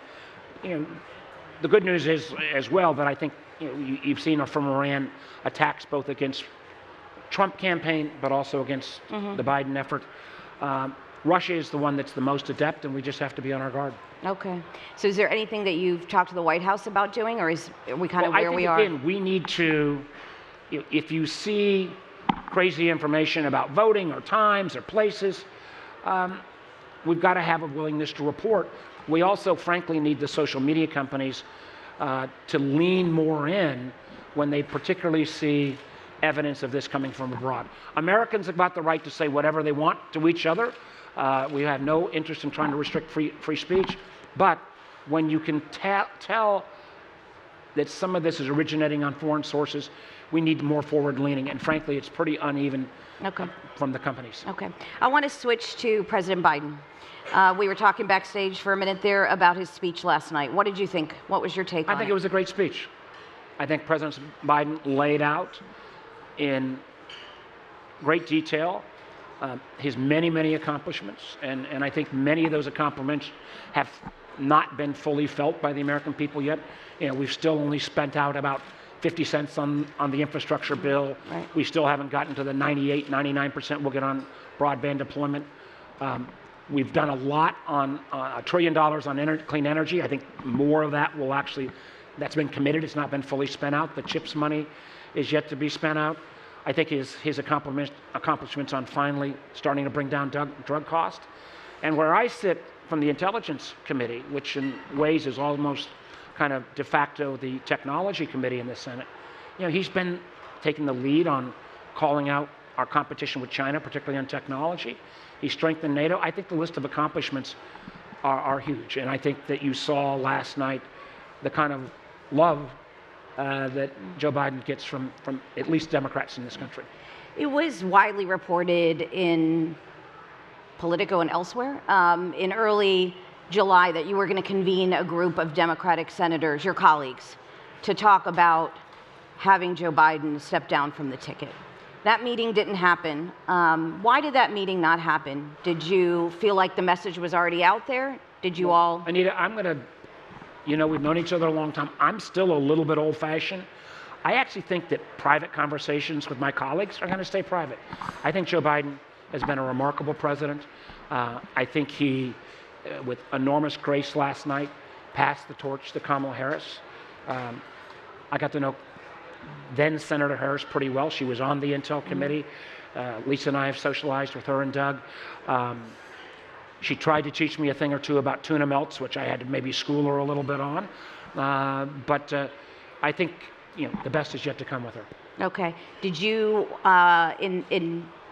when he passed the torch, he immediately endorsed her. Did you wish that there was more of a conversation about who would be the nominee? No, listen, when President Biden decided not to continue his campaign, I was one of the first people, I think I may have been one of the first senators to endorse Kamala Harris. I think she's going to be a great president. And what I hope that the American people, and I think they'll see a bit of this, I hope on Thursday night, is to see the person that I think America saw a little bit in some of the questioning she did when on the Intelligence Committee. I did something, she did such a great job of questioning then Attorney General Jeff Sessions that I even felt sorry for Jeff Sessions, and that takes a lot. But the kind of person also that, that in a playful way when we did the whole tuna melt thing, which we can talk about because that's really classified, I hope they see that person as well. And I think we're starting to see that personality come out. Have you talked to President Biden since he decided to leave the ticket? Old school. That is very old school. Old school, I know, but It was widely reported about the meeting, though. You must not have liked that very much. I had great conversations with a lot of my colleagues. Okay. All right, well, we've mentioned the tuna melt a couple times. You have to tell us the story. There's a video out there of you and Kamala Harris making tuna melts. Well, first of all, before you see that video, which is now quite popular, you should go ahead and waste about 2 minutes and 28 seconds of your time to look at the precursor to that, which set the whole stage. And this was early on in COVID. And politicians were doing these incredible things. They were baking cookies, showing their banana bread. My dear friend of, literally 44 years, Tim Kaine, who is singularly the nicest person in politics, played his harmonica and sang this heartfelt song. And I'm like that. I thought, oh my God, this is so wholesome. So my youngest daughter, who was back from business school, said, well, Dad, you were a horrible cook throughout our whole life, but the one thing you made was gross tuna melts. And so I filmed a 2 minute and 28 second, one take wonder. Some people have said that, there was a little bit of tongue in cheek. I do know that you're actually supposed to drain the tuna before you put the tuna on. Okay. And, I do like mayonnaise, maybe not as excessive as that. And I know you're not supposed to microwave them, but it came out a day or two passed, and nothing happened. And then all of a sudden, it melted down the internet. I think unfortunately, I take all of my legislative accomplishments and add them all together in terms of actually feeds on the internet, and I got many more on the tuna melt.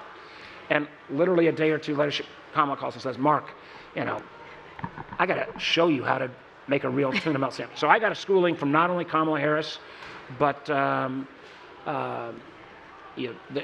Colicchio from Top Chef and Jose Andres, they all taught me, but she did at least the fanciest version of any tuna melt. Has it gotten better? Do you know how to make a good tuna melt? Well, listen, as long as you use Duke's mayonnaise, and I actually didn't use plastic cheese, I would have, if I'd gone all out, I would have gone ahead and used my favorite Velveeta. I still probably have got something to learn on my tuna melt skills. All right, good to know. I wanted to turn to Virginia. President Trump has been there, Senator Vance has been there. They are saying that Virginia is in play this time around. Obviously, there hasn't been, we just talked about Barack Obama. It's been a Democratic, Virginia has gone blue in the presidential race. Even in 2016, so, 5 right. and 10 with President Biden. So what do you think of that notion that they're there and that they are saying, is Virginia in play? Listen, if the Trump campaign decides to spend a whole lot more money in Virginia and put their non-existent field operation all in Virginia, it wouldn't make me or Tim Kaine too upset. Okay. That being said, one of the things that happened when this transition took place, originally the vice presidential debate was going to be at Virginia State, and I'm still very much hopeful that either President Biden, Vice President Harris, or Tim Walz will come to one of our HBCUs in Virginia, and Virginia State would be the place I'd love to have him appear. You're kind of dismissing it, but obviously Glenn Youngkin got elected statewide. He's Republican governor. No, listen, we are in Virginia, particularly, as you know, in off-year elections, and as somebody who had a near-death experience in 2014, when I wasn't as absolutely focused, you can't take anything for granted in Virginia. But I do think, and one of the things that Governor Youngkin did, I think, well, was trying to walk that line between full-on MAGA and, suburban dad. I can tell you this much: Tim Kaine is working his tail off. The Donald Trump MAGA version of republicanism, I don't think it sells that much. As a matter of fact, if you look, we have not one but two former Virginia congresspeople, Denver Riggleman and Barbara Comstock, who both endorsed Vice President Harris. I think that is, we've probably got the most Republicans, and hopefully counting more, to come to our side this cycle. There's been some talk that obviously this is partly because the nominee changed so quickly here, that Kamala Harris hasn't come out with as many policies as perhaps another candidate. I understand partly that's because of the speed of which this has happened. There's a lot, the Democrats like to attack President Trump and criticize him. Is the way to go, is that the way to go? Is that the strategy? Or should there be more policies, more talking about the issues? Anita, do I look like a pundit? Isn't that yours? Listen, I think, I think as people get to see the Kamala Harris that I know, that earned the respect of senators on both sides of the aisle from her preparation or work on the Intelligence Committee, I think there's a lot to see and a lot to like. I also think that she laid out in broad parameters her economic policies, and I think they are about trying to continue the efforts to bring down inflation, to recognize we've got a housing crisis in this country, to go ahead and do what did happen under President Biden for a while, but we allowed to expire a child tax credit that you've even seen our Republican friends in many ways endorse. And the one thing I will give credit to Donald Trump for is that he is clearly very flexible on his policies. I remember for a long time being one of the leading advocates of pointing out the national security concerns with TikTok. And that was actually his administration that raised those concerns. And he was all on that subject until one of his major donors convinced him otherwise. Thank goodness, led by Mike Gallagher, though, we have passed legislation to make sure that TikTok is not ultimately controlled by the CCP, the Communist Party of China. But I think Kamala Harris is doing fine on her issue rollout. And I think what she's brought, and Tim Walz said this, we've been in a pretty dark spot in our country around our politics for some time now, even though if you look at the data, there's an awful lot of things to celebrate. I think, though, she's brought a joy back to politics, and I think you're seeing that in the enthusiasm. You saw last night, you'll see tonight, and obviously it'll culminate on Thursday night. I want to ask you about a couple policies, but I want to ask you about you first. What are your plans? When President Biden was asked about you a few weeks ago, he sort of alluded to you running for president. I think he was referring to when you talked about it back in 2007. 2005. Okay. I was already had pulled the plug on any potential by October of 2006. So what's the future here? Are you running for re-election? Are you running for her office? Do you want to join her? We've known each other a long time. I'm not making news on a Tuesday afternoon. Why not? You're right here at the CNN-Politico Grill. This is the place to do it. And one of the reasons why I almost lost in 2014, when I first got to the Senate, I don't think I was a very good senator at first. I loved being governor. It took me a while, particularly as somebody that is, just kind of steeped in bipartisan approach. I proudly say that I've been the member of every bipartisan gang in the Senate since I've been there. I actually have gang tats up and down my sleeves as I started this robe. And I think there is a role I have both in putting these coalitions together in the Senate for a President Harris, and God forbid, even if the other side were to be successful. And I've really found a lane, particularly around this intelligence work, which, again, by default has many ways become, I think, the technology committee in the Senate. We were the first to point out the challenges with Huawei. We led the efforts in terms of 5G. The CHIPS bill came out of our committee with John Cornyn and I, the infrastructure bill, and we are spending a lot of time looking at artificial intelligence, quantum computing, a heck of a lot of time on bio. I will make a little piece, just as nobody had ever heard of Huawei, say 5 or 6 years ago. The next company that will burst upon the scene on a national security basis will be a company named BGI, Beijing's Genomics Institute. What China is doing in terms of collecting DNA and human data, that will be the next forefront of national security competition. So I think I've got a value add in the Senate, and I think You're not saying anything, yes, no, it's all out I'm talking about issues of critical importance. Have you talked which the people here are very interested in. Okay, let's talk about some issues. Have you talked to Vice President Harris about, since she has gotten into the race, about specific policy issues? Private conversation is going to say private, but I know that Kamala Harris is, and she showed me this on the committee, deeply concerned about our national security, recognizes particularly the technology competition coming from California. She comes a little more steeped in technology issues more than most. And I think particularly, at least on national security, she's going to be great. And I think on this technology competition, this competition with China, I think is the issue of our time. We've never faced a competitor of this both economic might. Russia was an ideological and military threat, still remains that. But China is, not playing for second place. What would you like to see a President Harris, if there is one, do in that regard? On China, I'd say, well, first of all, we've got to realize that there's 2/3 of the world that we sometimes walk away. Anytime we say America and NATO or America and the West, when we think about China, we piss off 2/3 of the world in terms of the balance of Asia. I'm long India, I'm chair of the India Caucus, Africa, South America. I think there's a host of countries that maybe went for a while with Belt and Road with China, thought they was going to get a free lunch, have got different thoughts. We need to reach out to those countries. I think we also have to realize that this, again, in these technology domains, we are going to need to make the kind of R&D and, in certain domains, investments the way we did in chips. And I would argue that in areas like life sciences, areas like quantum computing. I think on the energy mix, I hope, because if we think about the power needs, particularly that are going to come from AI, I'm all for solar and wind and all other clean energies, but I think we got to bring nuclear back in the mix. Right now, small modular nuclear, SMRs, could provide a host of clean energy. And frankly, China and Russia are trying to sign up nation states. We need to do that. So I hope there will be a series of these, particularly technology investments, that she'll take the lead on. Is there something President Biden and the Biden administration hasn't been able to do or hasn't done that you would like to see the next administration do? These are things that are real time. I gave a little talk the other day, and I know our clock's ticking down, so I'll give the rapid version.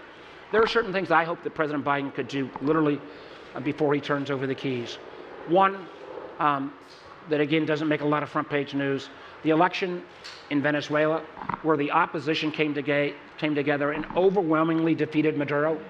If we could move him out, stand for democracy in South America, that would help the whole region, but it would also cut down on the already 8 million Venezuelans that have left that region. The conflict that kills more people every day than Gaza and Ukraine combined is Sudan. And I think it is time for America to be, and Tom Perriello, the former congressman from Virginia, is now our special envoy there. There's no good guys in that nation state, but if we could show that we are actually interested in stopping conflict in Africa, particularly when we've seen the number of coups and move to the Russia or Chinese alignment from some West African nations, I think it's huge. And I know Jim touched on this in the last session. Obviously, there's no secret solution yet to Israel and Gaza conflict, although I'm more optimistic than ever that the administration and Bill Burns, in particular the CIA director, has worked his heart out. We are close there.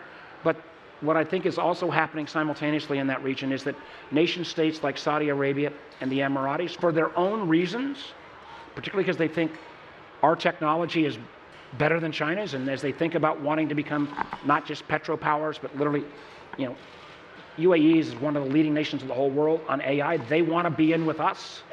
If we could move the Sunni Arab states to closer alignment with us and others, and I think, as you've heard from MBS, they're ready to do a recognition of Israel, but that is not going to happen until there's a path forward on Gaza and a ceasefire and a path forward for the Palestinians.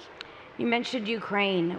There's a lot of people that would like President Harris, if there is one, to kind of take the next step, perhaps even give more powerful weapons to Ukraine to finish this fight, I guess. What do you think she should do? What would you like to see her do? I agree that, and this has been I've been deeply engaged with this. I do think the administration, with some of the weapons that we've given them, need to take off some of the shackles so that the Ukrainians, in terms of hitting some of the airfields and some of the missile launching spots, can go beyond the 80-mile or 80-kilometer limit that we've got right now. Clearly, Russia has not observed any of that. I think the American people, frankly, were never as isolationist as Donald Trump or J.D. Vance was about Ukraine. I've gone into the hardest, reddest parts of Virginia, and people realize that letting a bully like Putin win would mean that we more likely would have had American troops in harm's way in NATO within a year. I do think the Ukrainians, so giving them the weapons that we're giving them, giving a little more flexibility on that. I think, again, this incursion that Ukraine has put into Russia has, I think, got Putin on the back step. But ultimately, there's going to have to be a political settlement. And I think President Zelensky and the Ukrainians are much better positioned today than they were even 2 months ago. Okay, so it does sound like you feel like we need to take the next step. I think we need, again, it's been, remember, it's not always been the Americans holding back. It's been trying to make sure we bring our European allies along in this whole process. There were some, the French and the British and others were just as far out as us, but there were a lot of nations that were very concerned about the spread of that conflict. And I think, behind the scenes, again, this is an area that President Biden, I think, has managed and his team very well. But at this point, I would go ahead and give them the ability to use these weapons to their fullest, as long as you don't take on, with clear signals, Russia's nuclear capabilities or their core national defense components. I think you can sort that through.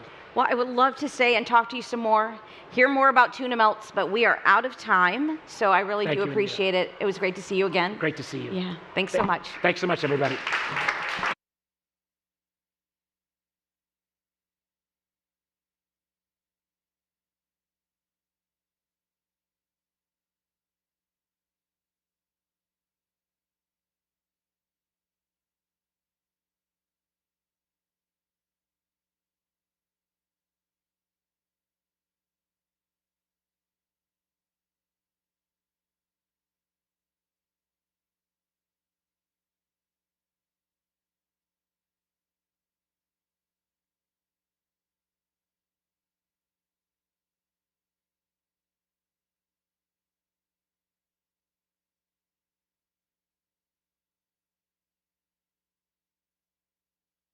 Please welcome Politico's congressional reporter, Nicholas Wu, and California Representative Pete Aguilar.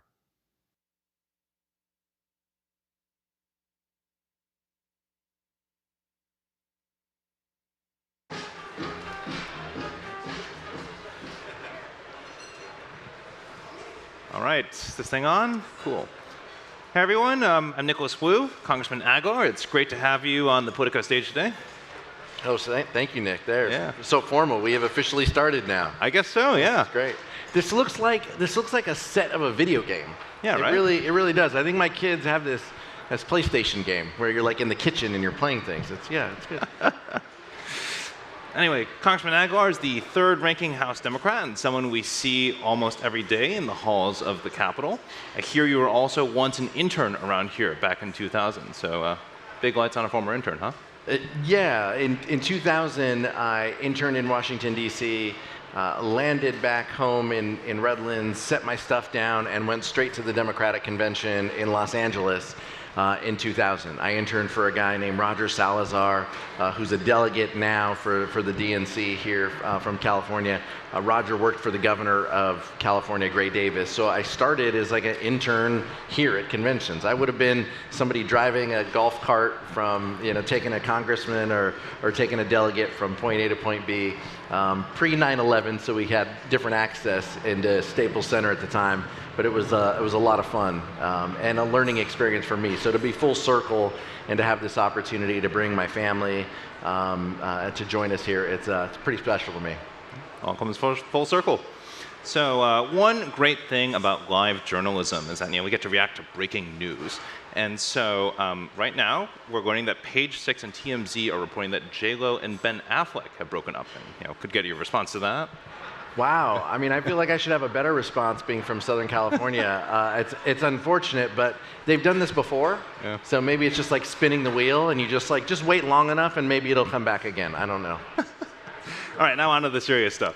So I wanted to ask you a bit about last night's speeches. President Biden spoke to the delegates. How did the speech land from your perspective? I thought it landed great. I think what the public saw was this is the Joe Biden that we all love, someone who is so focused on helping people and has this lifetime of service behind him. And that's what we saw. And of course, he's going to take credit and talk about the things that we were able to do over the last 3.5 years, as he should.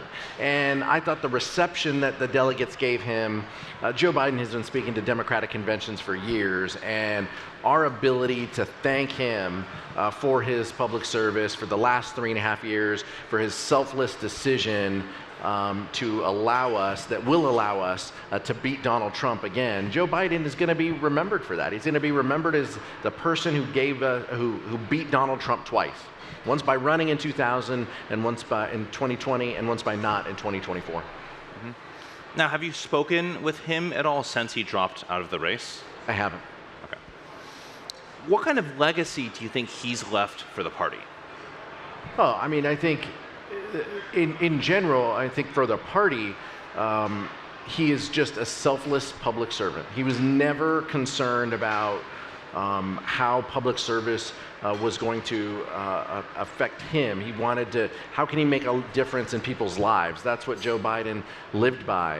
And when we think about the achievements that we were able to do working with the House and Senate over the past 3 years, that was huge. The Inflation Reduction Act, lowering the cost of prescription drugs for seniors, capping the cost that seniors will pay for prescription drugs starting next year, $35 insulin cap, infrastructure, billions of dollars out on the streets in California and throughout the country that's putting people to work and allowing people an opportunity to get home faster, to spend more time with their families. That's the legacy. Those are the accomplishments of Joe Biden. Do you think he should have dropped his campaign sooner to preserve more of that legacy? No, I think his legacy is going to be unchanged. People aren't going to remember what day did he get out in July. What did this look like? These 3 weeks, it felt like an eternity for all of us, for you covering it, for us living it, but that's not what the public will remember. They'll remember the selfless public servant that Joe Biden is, and the accomplishments that we're able to do together, and that's all that matters. What if Vice President Harris loses, though? Do you think, does this impact the kind of legacy that Biden would leave behind if Republicans can then try to repeal his accomplishments? Well, they've made very clear, Republicans have made very clear what they will do if given the reins of power. Project 2025 is real. A national abortion ban is real. We will win this election with Kamala Harris and Tim Walz and avert that. It's going to take a lot of hard work, but we know the stakes in this election. We also know that the 2020 election was won by such a small margin. We've got to hustle. We've got to work. And the people here in those delegates get to that position because they hustle, because they knock on doors, because they make phone calls, because they write postcards to help elect Democrats up and down the ballot. That energy in that room is translating across the country, and we'll be better off for it. But we're going to win. We're going to win. So I want to ask you a bit about some of the down ballot races. You've been very involved in the efforts to flip the GOP-held seats in California, in particular that Biden had won in 2020. Have you seen polling or other evidence to show that things have moved in the right direction since Biden dropped out? I think there's limited data over the last couple weeks. This has only been a few weeks, but I can tell you our House candidates, those who are running to unseat Republicans, they were doing okay. They were doing okay before this, and I will tell you the energy and the excitement that we are seeing absolutely translates. And I spent some time in some battleground districts, and some of these folks are talking about a dozen volunteers, this afternoon, next morning, who are helping out, who are knocking on doors, who are doing those things, who the campaign, had not heard from before the decision. So I think it has invigorated our communities and those battleground districts, and those are going to be, that's our path to 218 in the House. To make Hakeem Jeffries Speaker, our path is going to run through these tough seats, so that added energy and enthusiasm definitely matters. Can you rank the seats that you see as the most competitive? Yes, but I don't think I'll do that here.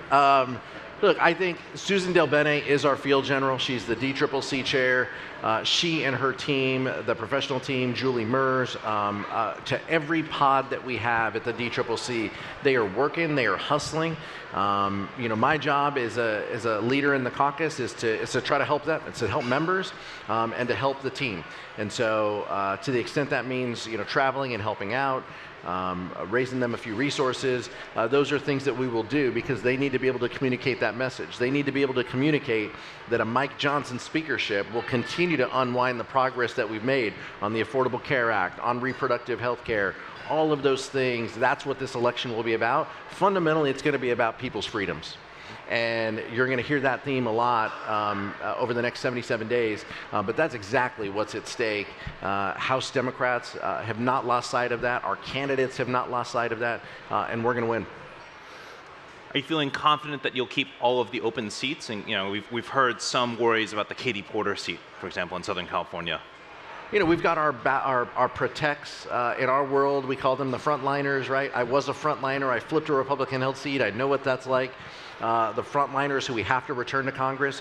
Then we've got our red to blue candidates, those who are looking to unseat a Republican. And then you're talking about 4 seats around the country, 2 in Michigan, Dan Kildee, Alyssa Slotkin seat, Abigail Spanberger, and Katie Porter's seat. Those we have to win. We have to win. We cannot get to 218 without those. So we are focusing on those. They don't fit neatly within either of those buckets. But I'll tell you, we're spending time and energy.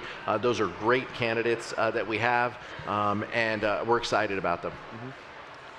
And another issue that seems to be closer to home in California, there's a ballot initiative this fall that could re-up criminal penalties for drug and property crimes. In light of how voters have felt about crime and more recent elections, is this something that you support?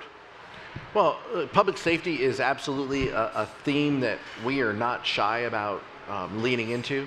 The governor of California just signed 10 bills that seek to address some of the organized retail theft that we have seen around the country. Our goal is to protect our communities.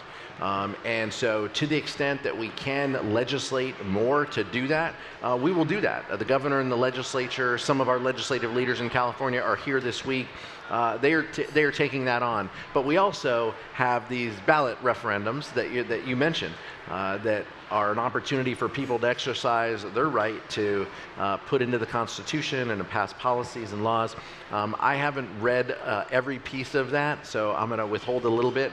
But I can tell you that our state legislature has our trust. They are tackling this issue. Governor Newsom is front and center on this. We will create safer communities. It's Republicans that have wanted to defund the Department of Justice and defund the FBI. I mean, so if we want to protect our communities, let's start by giving those federal resources to the agencies and organizations who are doing that work. House Republicans have voted to defund that a number of times. Now, one thing that was particularly striking for me as a reporter leading up to the day when Biden dropped out was seeing all of the members of Congress go up to you and other members of leadership on, you could see it on C-SPAN on the floor, you could see it in the halls, and then some of them would come out and publicly call for Biden to drop. Others, might have felt one way and said another thing. But could you speak at all to the sorts of conversations you were having with these members of your caucus? Like how did you hear folks out as they voiced these concerns? And I think that might be one of the things that the House Democratic leadership takes incredibly seriously. Hakeem Jeffries, Catherine Clark, and I, Ted Lieu, Joe Neguse, Susan Del Bene, we're accessible to our members. Believe me, they know how to text us, they know how to reach us and call us, and they are not shy about it. So if there's something that they need in their district, legislatively, politically, they convey that. And sometimes they just want to vent. And so our job is my job particularly as House Democratic Caucus Chair, is to take that in and to give Leader Jeffries a feel of where the caucus is. And thankfully, Leader Jeffries doesn't need a lot of help. He is texting and communicating to the membership as well. But Catherine Clark and Leader Jeffries and I would frequently get on the phone and compare notes and to talk about where we were and the importance of this moment. And our focus was, from the very beginning, what gives us the best chance to win? Because Mike Johnson and House Republicans are a threat to democracy or a threat to reproductive health, our freedoms, what gives us the best chance to win? And ultimately, I think that's the decision that President Biden made, and this gives us the best shot to win. And it's our job to make the most of it and to win these races. What did you tell members that really wanted Biden to stay? Were there that many? There were members who expressed their positions, and it was a wide assortment of positions. Yes, there were members who took public positions and said President Biden should stay, and they conveyed that to us. We talked about that. They were usually talking to their colleagues as well. We're on multiple text threads, and so they would see the exuberances of their colleagues. They would also see the public statements that some of their colleagues would make. So we took that in, we filtered that, we gave the leadership team and Leader Jeffries our best read of where the caucus was, and then let him make decisions on how to best reflect that. I want to talk a little bit about what priorities a Democratic majority might have in Congress after the election. I mean, if Democrats are going to win both chambers and the White House, as some folks in the party are saying, yesterday on this stage, Leader Schumer said that you guys would keep all the seats in the Senate and pick up some. I mean, what are your priorities going to be? Look, our priorities are to govern. Leader Jeffries talks about this a lot. We run these races to win, and because we want to govern and we want to help make people's lives better. That's what this job is about. The Democratic caucus wakes up every day trying to get to yes on legislation and policy to make a difference in people's lives. We don't wake up like Republicans who want to vote no on everything. We want to help. And usually by helping, you have to pass legislation. And so we want to figure out what pieces of legislation will help unlock that opportunity to achieve the American dream for folks out in our districts and in our communities. And so I think you can see there will be some themes specific to, I said freedom, reproductive health. Codifying Roe is a primary importance for the House Democratic Caucus, and I would argue the American public. Making sure that we do everything we can to allow people to exercise their freedom to vote, to exercise their franchise, the John Lewis Voting Rights Act. those are things that the public wants. Those are popular issues. Obviously, Nick, you've known me and a number of years. I've been talking about, pathways to citizenship for individuals with DACA status. These are things that unite the Democratic caucus, and by the way, are bipartisan. And so we will work and we will extend a hand of bipartisanship to reasonable Republicans who want to work with us, just as we've done in the past. And we hope that they take us up on it. But it doesn't matter, what happens in the Senate, or look, we want to work, we want to legislate, we want to help make people's lives better. Well, like best case scenario, we're looking at a makeup of Congress that's not that different than we saw in 2020. And you guys might win the House. Senate might get better by a seat or two if you have the White House. Realistically, how do you pass something? Do you do another reconciliation bill? Well, I think there's a lot of legislative items that naturally are going to come up. When we think about tax policy, those tax provisions sunset next year, so that is going to force Congress to have these conversations about how we use the tax code to help our communities. You might have heard us talk a little bit about the child tax credit. Vice President Harris has talked about that as well. We have leaders in the Congress, Rosa DeLauro, Susan Del Bene, who have been leading this fight about the child tax credit, elder care, child care. Those are things that the House Democratic Caucus feels passionately about. Those are things we want to legislate, and I hope those are things that have strong bipartisan support, so we won't need to use those tools. But we have used those tools. Republicans have used reconciliation.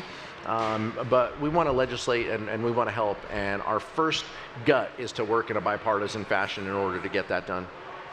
Have your members already started to tell you what they might want to see next year? Is that part of the Can we roll the tape back, 7 minutes ago when I told Nick that our members aren't shy about telling us what they want to see? The House Democratic Caucus is not shy. We are communicating about what we do, how we govern, what happens if we win, but primarily we're all focused on these next 77 days. We obviously have some appropriations work to do when we get back to DC in September, but primarily we want to win these races so we can be tasked with that hard work. Have you talked with the Vice President at all since the switch, or her team, and for that matter, have you discussed legislative priorities? I've talked to the Vice President. I've also talked to her team. They are engaged. They are great partners. They know that Congress. She obviously was my senator. I have a relationship with her. We've worked on issues in the past, but she and her team have absolutely hit the ground running. And so they are working. They are reaching out to members. They are engaging us. They are treating us as a co-equal branch of government. Just like Joe Biden did, and that is helpful. So they're hearing directly from our members about what this agenda can look like, but they are leading this train right now, and that's why I am so proud and so thrilled that we can talk about the work that she did with Joe Biden in the last few years, while also talking about what she would do when she governs. $25,000 first-time homebuyer tax credit is huge. It's huge for districts like mine in Southern California and across this country, where the affordability gap has continued to grow, and people feel that this economy is leaving them behind and that there isn't a place for them, and they worry about what kind of life they're going to leave for their kids. And so she is tackling that head on by talking about the homeownership tax credit, also the child tax credit, making sure families can get by. Those are just pillars of who Kamala Harris is, and I'm pleased that she's rolled out proposals to meet that moment. Given your shared California roots, any stories you can share with us about coming up together in California politics? Did you ever overlap when you were Redlands mayor and she was Attorney General? Yeah, so I was mayor when she was Attorney General, and I was on the City Council when she was a district attorney, and so we overlapped. It's a Democratic Party in California. We have a lot of electoral votes. We have a lot going on, so we would see each other at things. She came down to our region, what we call the Inland Empire. She came down and did official events and political events, so we crossed paths a lot, but I held her in incredibly high regard. she was always incredibly thoughtful, but very focused on what her job was. And she was not shy about putting bad guys away, about addressing transnational criminals in California. And she was incredibly tough, but she was soft and warm, and she has been to me and our family. She has been gracious and warm, and I'm so thankful to be able to work with her. And her team has picked that right back up. And so we're just so pleased. We had her also speak at the House Democratic Caucus Issues Conference in February, where she did a fireside chat, and so we were able to spend some time together as well. And so she's not a stranger to House Democrats, and we appreciate that. Did you work with her much when she was a senator and you were in the House? Yes, but our delegation is a little different. This isn't like Delaware, where you have 2 senators and 1 House member, where everybody knows each other, and they're all talking, on the same text thread. We've got 52 House members now and 40 House Democrats in California. So it depends on the relationship that you have with our senators, and so I've been pleased to have a good relationship with her. We've worked on issues together. We've co-sponsored bills and pieces of legislation, but she was a leader when she got into the Senate. She hit the ground running. The California delegation embraced her, and we just held on and learned from her. Got it. I want to ask one last thing, since we're almost at time. On the January 6th committee, have you spoken to Liz Cheney at all since that disbanded? Yes. Do you still have a good relationship with her? I would say I do. I read her book. She sent me her book. I read her book. I think Alicia listened to the audiobook of Liz's book. We still text. The January 6th committee has a group thread. Occasionally we will talk with each other as well and compare notes. We're so appreciative of that moment of working together with those colleagues. And some of them are still in public service. A few of them have moved on from public service, and we wish them well, and we talk to them and share those stories. But we were grounded in this, 18 months steeped in everything January 6th related, to chase down every fact, to find out what happened that day. And so we got to know each other incredibly well, and I hope history judges our work well. But Adam Kinzinger and Liz Cheney, I think the world of. And so I wish them the best in the endeavors that they're doing. Sometimes I see them on TV, and sometimes I'll tell Adam that he's on TV, and I'll tease him a little bit. But yeah, it's a good group. But Zoe Lofgren, Adam Schiff, Jamie Raskin, Benny Thompson. I mean, these are great folks who are still in Congress, who I get to work with every day. That's for sure. All right, Congressman, that was a great conversation. Thanks so much for your time. Thanks so much, Nick. And for our audience, lots to think about with what Democrats might do next year and how they might get there. Thanks so much. Thank you, guys. Appreciate it.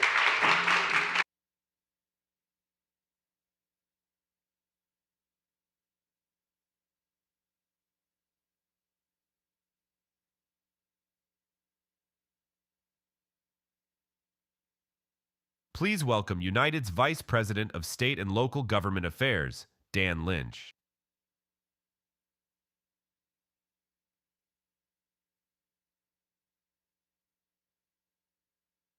How you doing? Welcome to night 2 and the final episode of our programming this evening. Thank you all for being here. United is thrilled to be the official airline of the Democratic National Convention and to host all of you here in our amazing hometown of Chicago. So thank you for being here. United is not just proud to be headquartered in Chicago, but we are proud of our legacy of service across the entire United States, including the great state of Colorado, which is why I'm particularly excited to be here tonight with Governor Jared Polis. Denver is our fastest growing hub, but it's also the location of our flight training center, which for our pilots, which is the largest in the world, where we train our 16,000 strong pilot workforce. Our success story in Denver would not be possible without great partnerships with leaders like Governor Polis. He understands the importance of Denver International Airport, of United's hub in Denver, and the economic engine that those two things bring to the Centennial State. During Governor Polis's time in office, he has been at the forefront of innovation and progress, particularly in areas like sustainability and job creation. During his time in office, Colorado has become a leader in clean energy, and the governor has proven that you can be an environmental steward and promote economic growth all at the same time. Those are twin goals that we share at United. We share a passion for sustainability and for innovative leadership in that space. We're a strong promoter of sustainable aviation fuel and the largest user of that fuel in the United States. And we're very fortunate to have a great partner in Governor Polis to help expand that market and spur more production, not only in Colorado, but across the entire United States. So tonight, I'm really looking forward to the conversation we're going to have with the governor. We're going to hear about the most pressing topics we have facing us today, not just sustainability, but the economic landscape that we find ourselves in and the political dynamics that are shaping our future. So let's get to it. Thank you all again for joining us, and we'll bring on the program now, okay? Thank you. Please welcome Politico's economic reporter, Victoria Guida, and Colorado Governor, Jared Polis.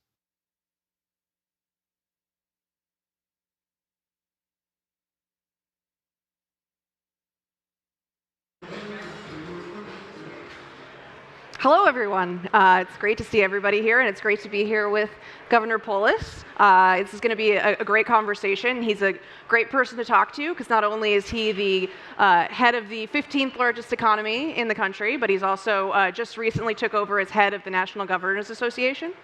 So we have lots to talk about: cost of living, climate change, you know, the economy, all of that. So. With that, I'll jump right in, although I'll give you a chance to swallow your water. Oh, no, I'm good to go, Victoria. It's great to be here, by the way. Thank you for hosting, and thanks to Politico. Yeah, thank you. So, you know, just starting with the news of the day, I mean, last night President Biden spoke. What was the vibe in the room? What did it feel like to be there? Well, first of all, I watched it on TV, to be clear, so I didn't get to, I'll be here tonight. No, I think, look, there's a lot of respect for what he's accomplished as president, and frankly, respect for him also knowing when it's time to move on and really fulfilling that goal of being a transitional president, which he ran on, and I think it showed just a deep level of respect. I think it was, what, a 3 or 4 minute standing ovation. You don't see that that often. I mean, this is somebody that I think will go down in history for helping to protect our democracy first and foremost. Yeah, I mean, so what do you think his legacy is? Well, certainly, again, protecting our democracy, in many ways a return to normalcy. Of course, now, what is he proud of? These substantial achievements, the Inflation Reduction Act, all of these major investments in climate. Of course, the policies matter. Colorado, like many other states, is making a lot more progress because of those investments. But I think first and foremost, he was able to end the presidency of Donald Trump and hopefully take the steps necessary to prevent Donald Trump from becoming president again. Well, yeah, so if Vice President Harris doesn't win, I mean, does that kind of tarnish any part of his legacy? Does it suggest that maybe he should have dropped out sooner? Well, look, I mean, you never know what Monday night quarterbacking is, but I think that every pundit, every Democrat, and frankly, even Republicans would acknowledge that Kamala Harris is in a much better position to win the presidency now than Joe Biden was 3 weeks ago. Not even close, right? So I think he took the steps. Is it guaranteed that Kamala Harris wins? Of course not. It's neck and neck. It's super close. But the truth is, it wasn't before. We were down in the swing states, down nationally. Now Congress is in play, and the presidency is a dead heat. Yeah, so I do want to turn to policy, but another question on Donald Trump. You know, you made your fortune in internet startups, and you know, we've seen a lot of these tech types. You know, Mark Andreessen, Peter Thiel, Elon Musk, really support Donald Trump and J.D. Vance, and I'm curious what you make of that. Do you think that's sort of a sign of a broader shift in Silicon Valley? Well, no. I mean, it's still news when a tech entrepreneur supports Trump, because I think the vast majority of tech is very supportive of Kamala Harris. I mean, they've raised tons of money. Most of the voices and people I know in the entrepreneurship world are strongly supporting Kamala Harris.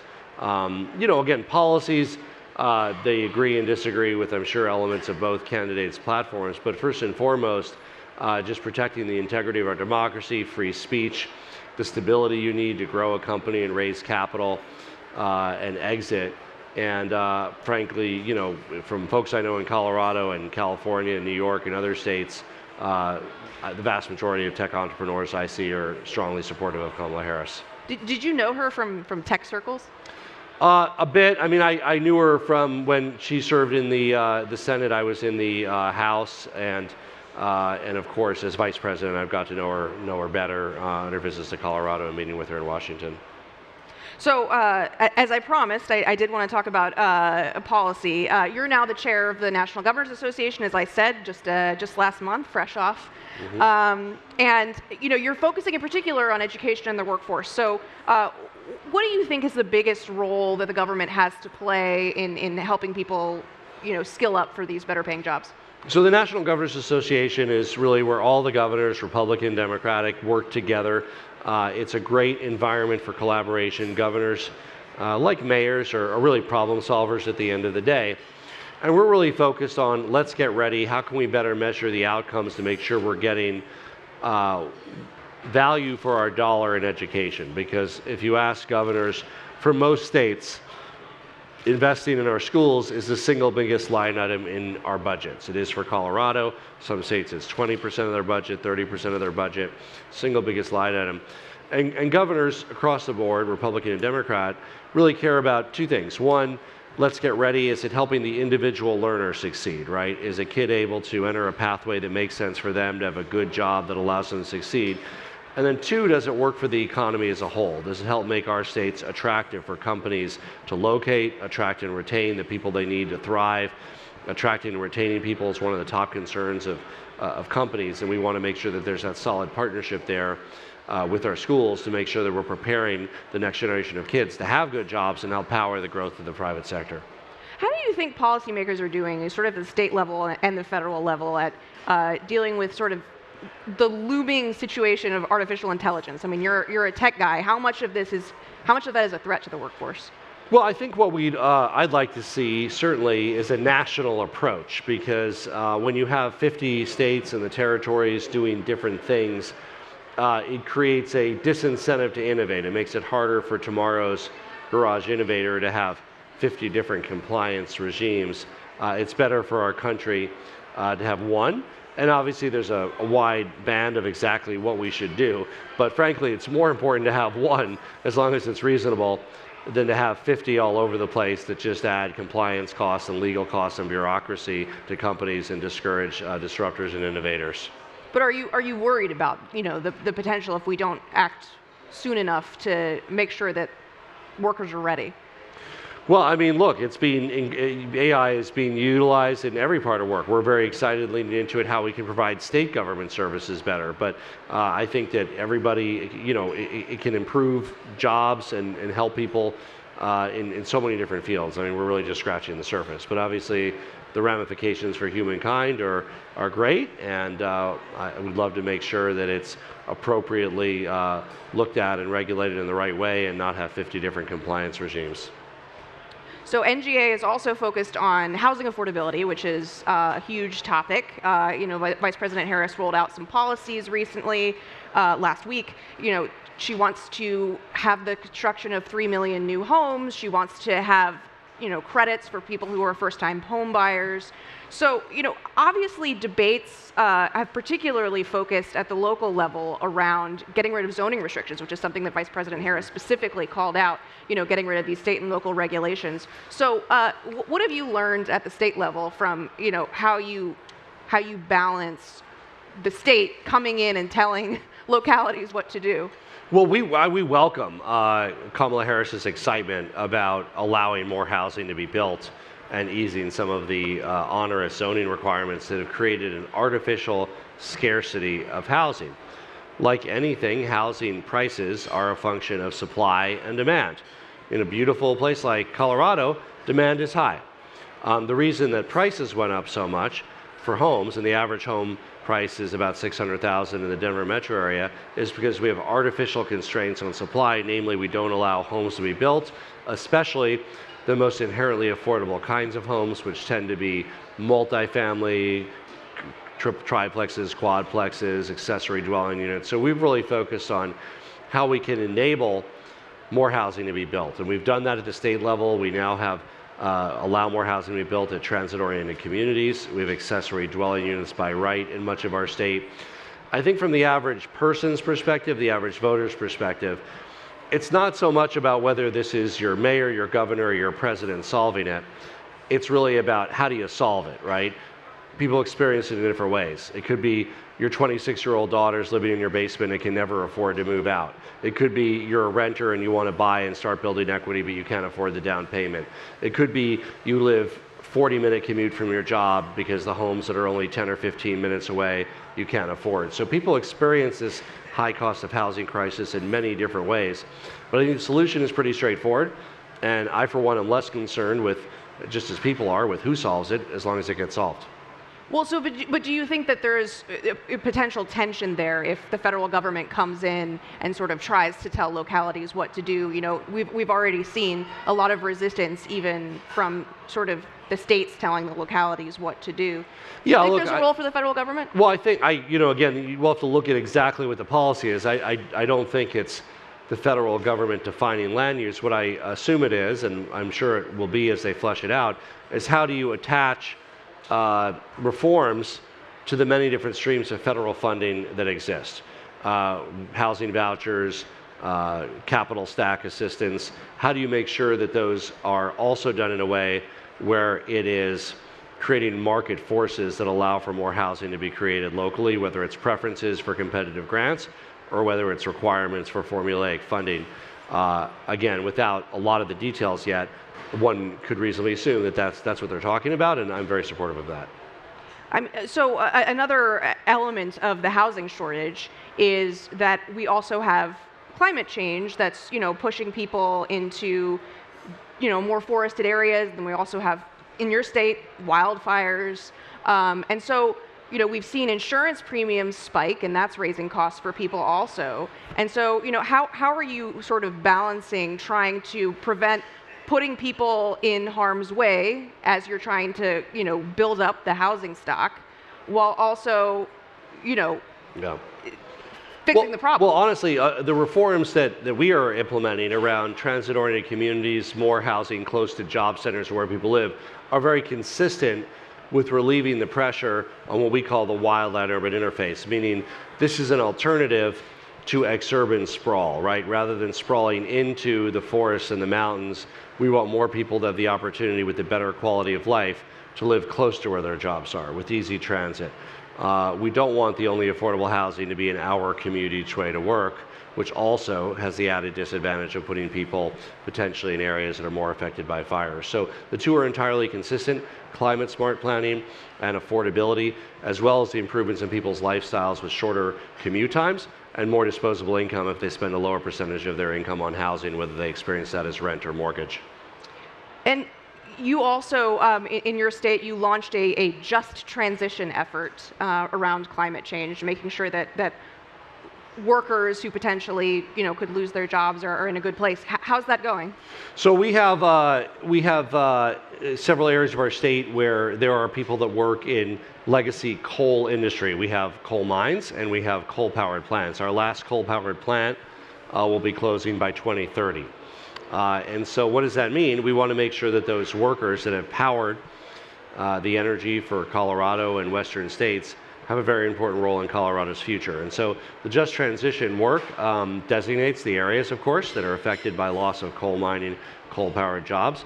And we're directing resources towards locally initiated grassroots initiatives to attract new businesses to town that are able to make sure that there continues to be opportunity as people roll off of employment from the coal side over the next few years. While we still have time, I do want to go into my particular wheelhouse, which is economic policy. That sounds fun. I like that too. Actually, I used to cover trade when you were in Congress, and you were, right there on the free trade trenches. And worked with President Obama very closely on that. Yeah.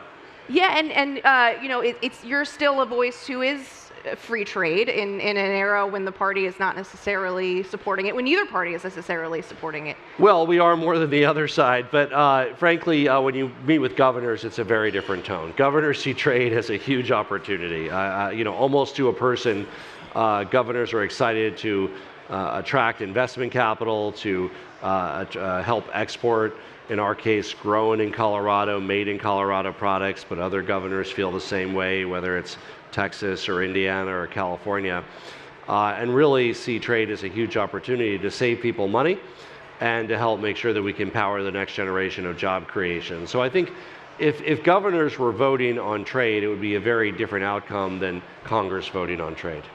Yeah, I mean, do you think that it makes it a little bit harder for the Democrats to message? We saw, for example, Vice President Harris mentioned last week she was criticizing Donald Trump's proposal of across-the-board tariffs. Yeah. Is that harder to make when President Biden has basically kept most of Trump's tariffs not really, because the Republican and Donald Trump's policies are so bad, right? I mean, while I wish personally, of course, President Biden had led more on trade, especially friendshoring with our European partners, our Asian partners like Japan and South Korea, nowhere in the back of any Democrat's mind that I've ever heard of would any of them propose a regressive 10 or 20% tariff on all consumer products. I mean, look, this is back to school time. I have a 10-year-old and a 12-year-old.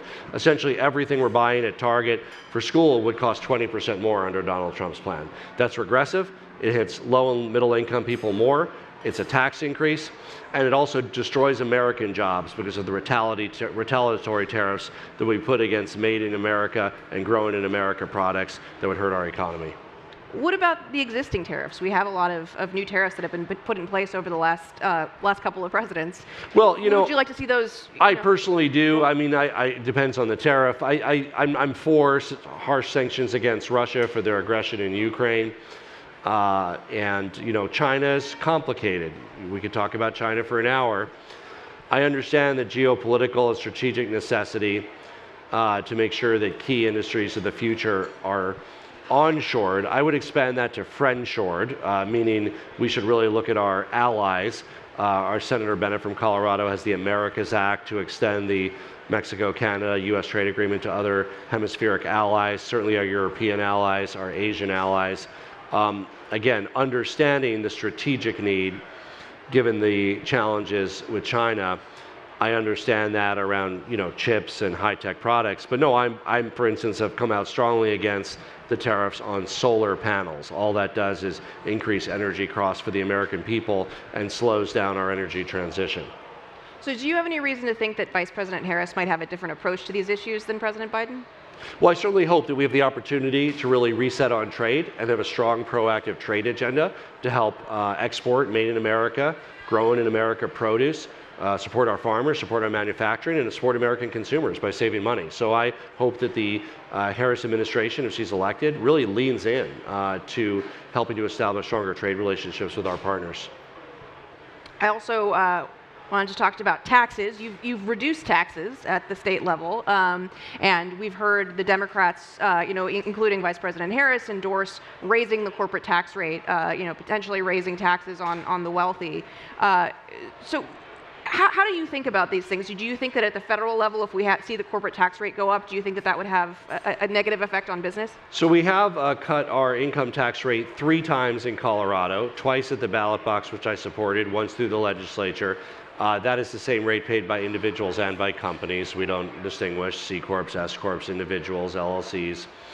We also have cut property taxes so many times I can't remember, and we're going to hopefully do it again, but it was very complicated because of something the voters did, and we had to do short-term, we had to do long-term. We're hoping to kind of finish that work and have a reasonable cap going forward and not have to revisit that. But we experienced a run-up in property values, so that obviously led to, absent any tax relief, significant increases. We then acted in a bipartisan way, sometimes with the Democrats only, sometimes bipartisan, providing significant relief. Again, I look at how Kamala Harris has evolved on this. I think when she ran for president, she was against all of the tax cuts and wanted a corporate rate back up at 34%. Now she's saying 28%, so that's certainly a win. Would I like to see more pro-competitive, pro-growth economic policy? Of course. And keep in mind that while the president's viewpoint matters, just as perhaps a governor's does, frankly, legislatures matter even more. So, making sure that we have pro-growth Democrats that support keeping American businesses competitive here and abroad is absolutely key to make sure that we continue to grow our economy successfully. Well, do you think 28% is too high? Look, it's much better than her previous position of 34%. I'm glad to hear about Kamala Harris wanting to preserve some of the tax cuts that help make American businesses more competitive. And I hope that there's interest in looking for more. Again, at the end of the day, it's going to be Congress that will need to act, and presumably there'll be some sort of compromise. I love that Kamala Harris is passionate about not only protecting all of the tax cuts for the middle class, but actually expanding them. So the child tax credit, right, earned income tax credit, how can we actually provide more tax relief and lower taxes for most Americans? And I'm sure that will all be part of the discussion going forward. Well, maybe coming at this from a little bit of a different angle, you've also talked about, the benefit of trying to reduce deficits and I think you supported There's a little thing called the spending side on that, right? Yes. Well, so that's my question. Yeah. Is, do you think that raising taxes needs to be part of that, or do you think that it should be spending reductions? Well, I mean, yes. So I supported in Congress a balanced budget amendment. I was generally supportive of bringing the kind of, you remember, Bowles-Simpson discussion into the mainstream. Any real discussion of balancing the budget usually involves revenues and spending. And we do need to show fiscal responsibility to help bring down interest rates, to help make sure that debt services doesn't continue to be a higher and higher percentage of expenditures each year, and to ensure American prosperity into the future. So I know that that's something that Kamala Harris takes seriously, and I'll be excited to work with her to try to rein in the federal budget and help reduce the deficit. So, I mean, yeah, you kind of have to. Is balanced budget? Do what? I was going to say you kind of have to raise revenue, but now I'm sort of wondering, is balancing the budget still your goal? I mean, that also seems sort of unrealistic. Whether it's balanced or whether your deficit is less than your GDP growth, I mean, you have to bring it down from where it is. Do you have to be in exact balance in the long term? Close to it. Again, if your economy is growing, as long as debt is shrinking as a percentage of GDP or remaining static, you could presumably and definitely run a small deficit. But yeah, a lot closer to balance than we've been. Got it. So I do also want to talk a little bit about a potential Harris administration. Do you have any thoughts on the types of people you'd like to see leading, departments like labor, energy? Do you have any names you want to throw out? Well, nobody should be measuring the curtains. This is a neck and neck race, and I'm doing everything I can to elect Kamala Harris. I have full confidence in her and her team to assemble a terrific cabinet that'll help move our country forward. So while some might be speculating about that, I think it's really important to keep the eye on the ball and make sure that she has the opportunity to form a cabinet in January. So a neck and neck race. I mean, if you were her campaign manager, what are the messages that you would really hammer home? What do you think are the winning messages for Democrats? Well, look, I won Colorado by almost 20 points. So this is a state that's historically been pretty close. And in my reelect, we focused on saving people money and reducing costs, number one. And then, that took many different forms. In my first campaign, saving people money on health care. Second campaign, we talked about reducing taxes, increasing the tax refund, earned income tax credit. We're focused on the clean energy transition and how it works for Colorado. We're going to be at 80% renewable energy by 2030. We'll be very close to 100% by 2040. Reliable, low cost, clean electricity, better air quality, doing our part on climate. Look, I mean, the country's a very diverse place, but these messages work well in Colorado, and frankly, I think they work well nationally. So if she is successful, the rising stars in the party, like yourself, will have quite a number of years before you're able to run for president. So how do you see that affecting the role that you and your fellow governors, up-and-comers, that you play in the party? Well, look, I'm excited that we have a presidential nominee that we hope will serve 2 terms, and of course, hopefully be such a great, successful president in her first term that she'll have a strong re-election and be able to serve out all 8 years. So I'm excited to help her however I can, and excited. I have about 2.5 years remaining as governor, and I can tell you it'll be a lot more pleasant for all the governors to work with the Harris administration. Are you interested in coming back to Washington? No, I spent 10 years in Washington, as you know, Victoria, and I enjoyed it. Serving in Congress is very fun and exciting and exhilarating. I love my job right now, and I'm just focused on running through the tape with 2.5 more years to get as much done as we can in Colorado. Well, I think we're just about out of time, but thank you so much, Governor. It's always good to hear sort of the state perspective and how the policies that I'd are say one more thing on saving people money. One thing we got done in Colorado is universal free preschool and kindergarten. So again, that was originally part of some of President Biden's plans. It dropped off. Again, I think that's a winner politically. And by the way, we put it on our ballot. It passed our state with 67.5%. Won red counties, blue counties, urban, rural, suburban. But frankly, we should have this as a nation. Not only does it help prepare every kid for success, not only does it save families $6,000 or $8,000 a year, but it also helps parents re-enter the workforce sooner if they want. It's a gender equity issue, it's a workforce issue, as well as making sure kids are ready to succeed. Do you think that's worth increasing the deficit over? Look, it's an investment. And you saw Kamala Harris the other day, she talked about return on investment, ROI, right? When you look at the ROI for investments in early childhood, and you can calculate it a number of ways, there's been several decades-long longitudinal studies that have done this, legitimate focus groups that showed 20, 30 years, the increased earnings that people show with good early childhood education, the decreased incarceration rates and interactions with law really show an ROI about 7 to 10x from investments in early childhood. That's what 2/3 of the people of Colorado agreed to make that investment. I'm confident that by a similar margin, Americans are ready for high-quality early childhood education. Thanks so much, Governor. So that concludes our program for the day. Thank you so much for joining us. We'll be back here tomorrow. Doors open at 2 p.m. And of course, you can catch everything on Politico.com between now and then. Thank you.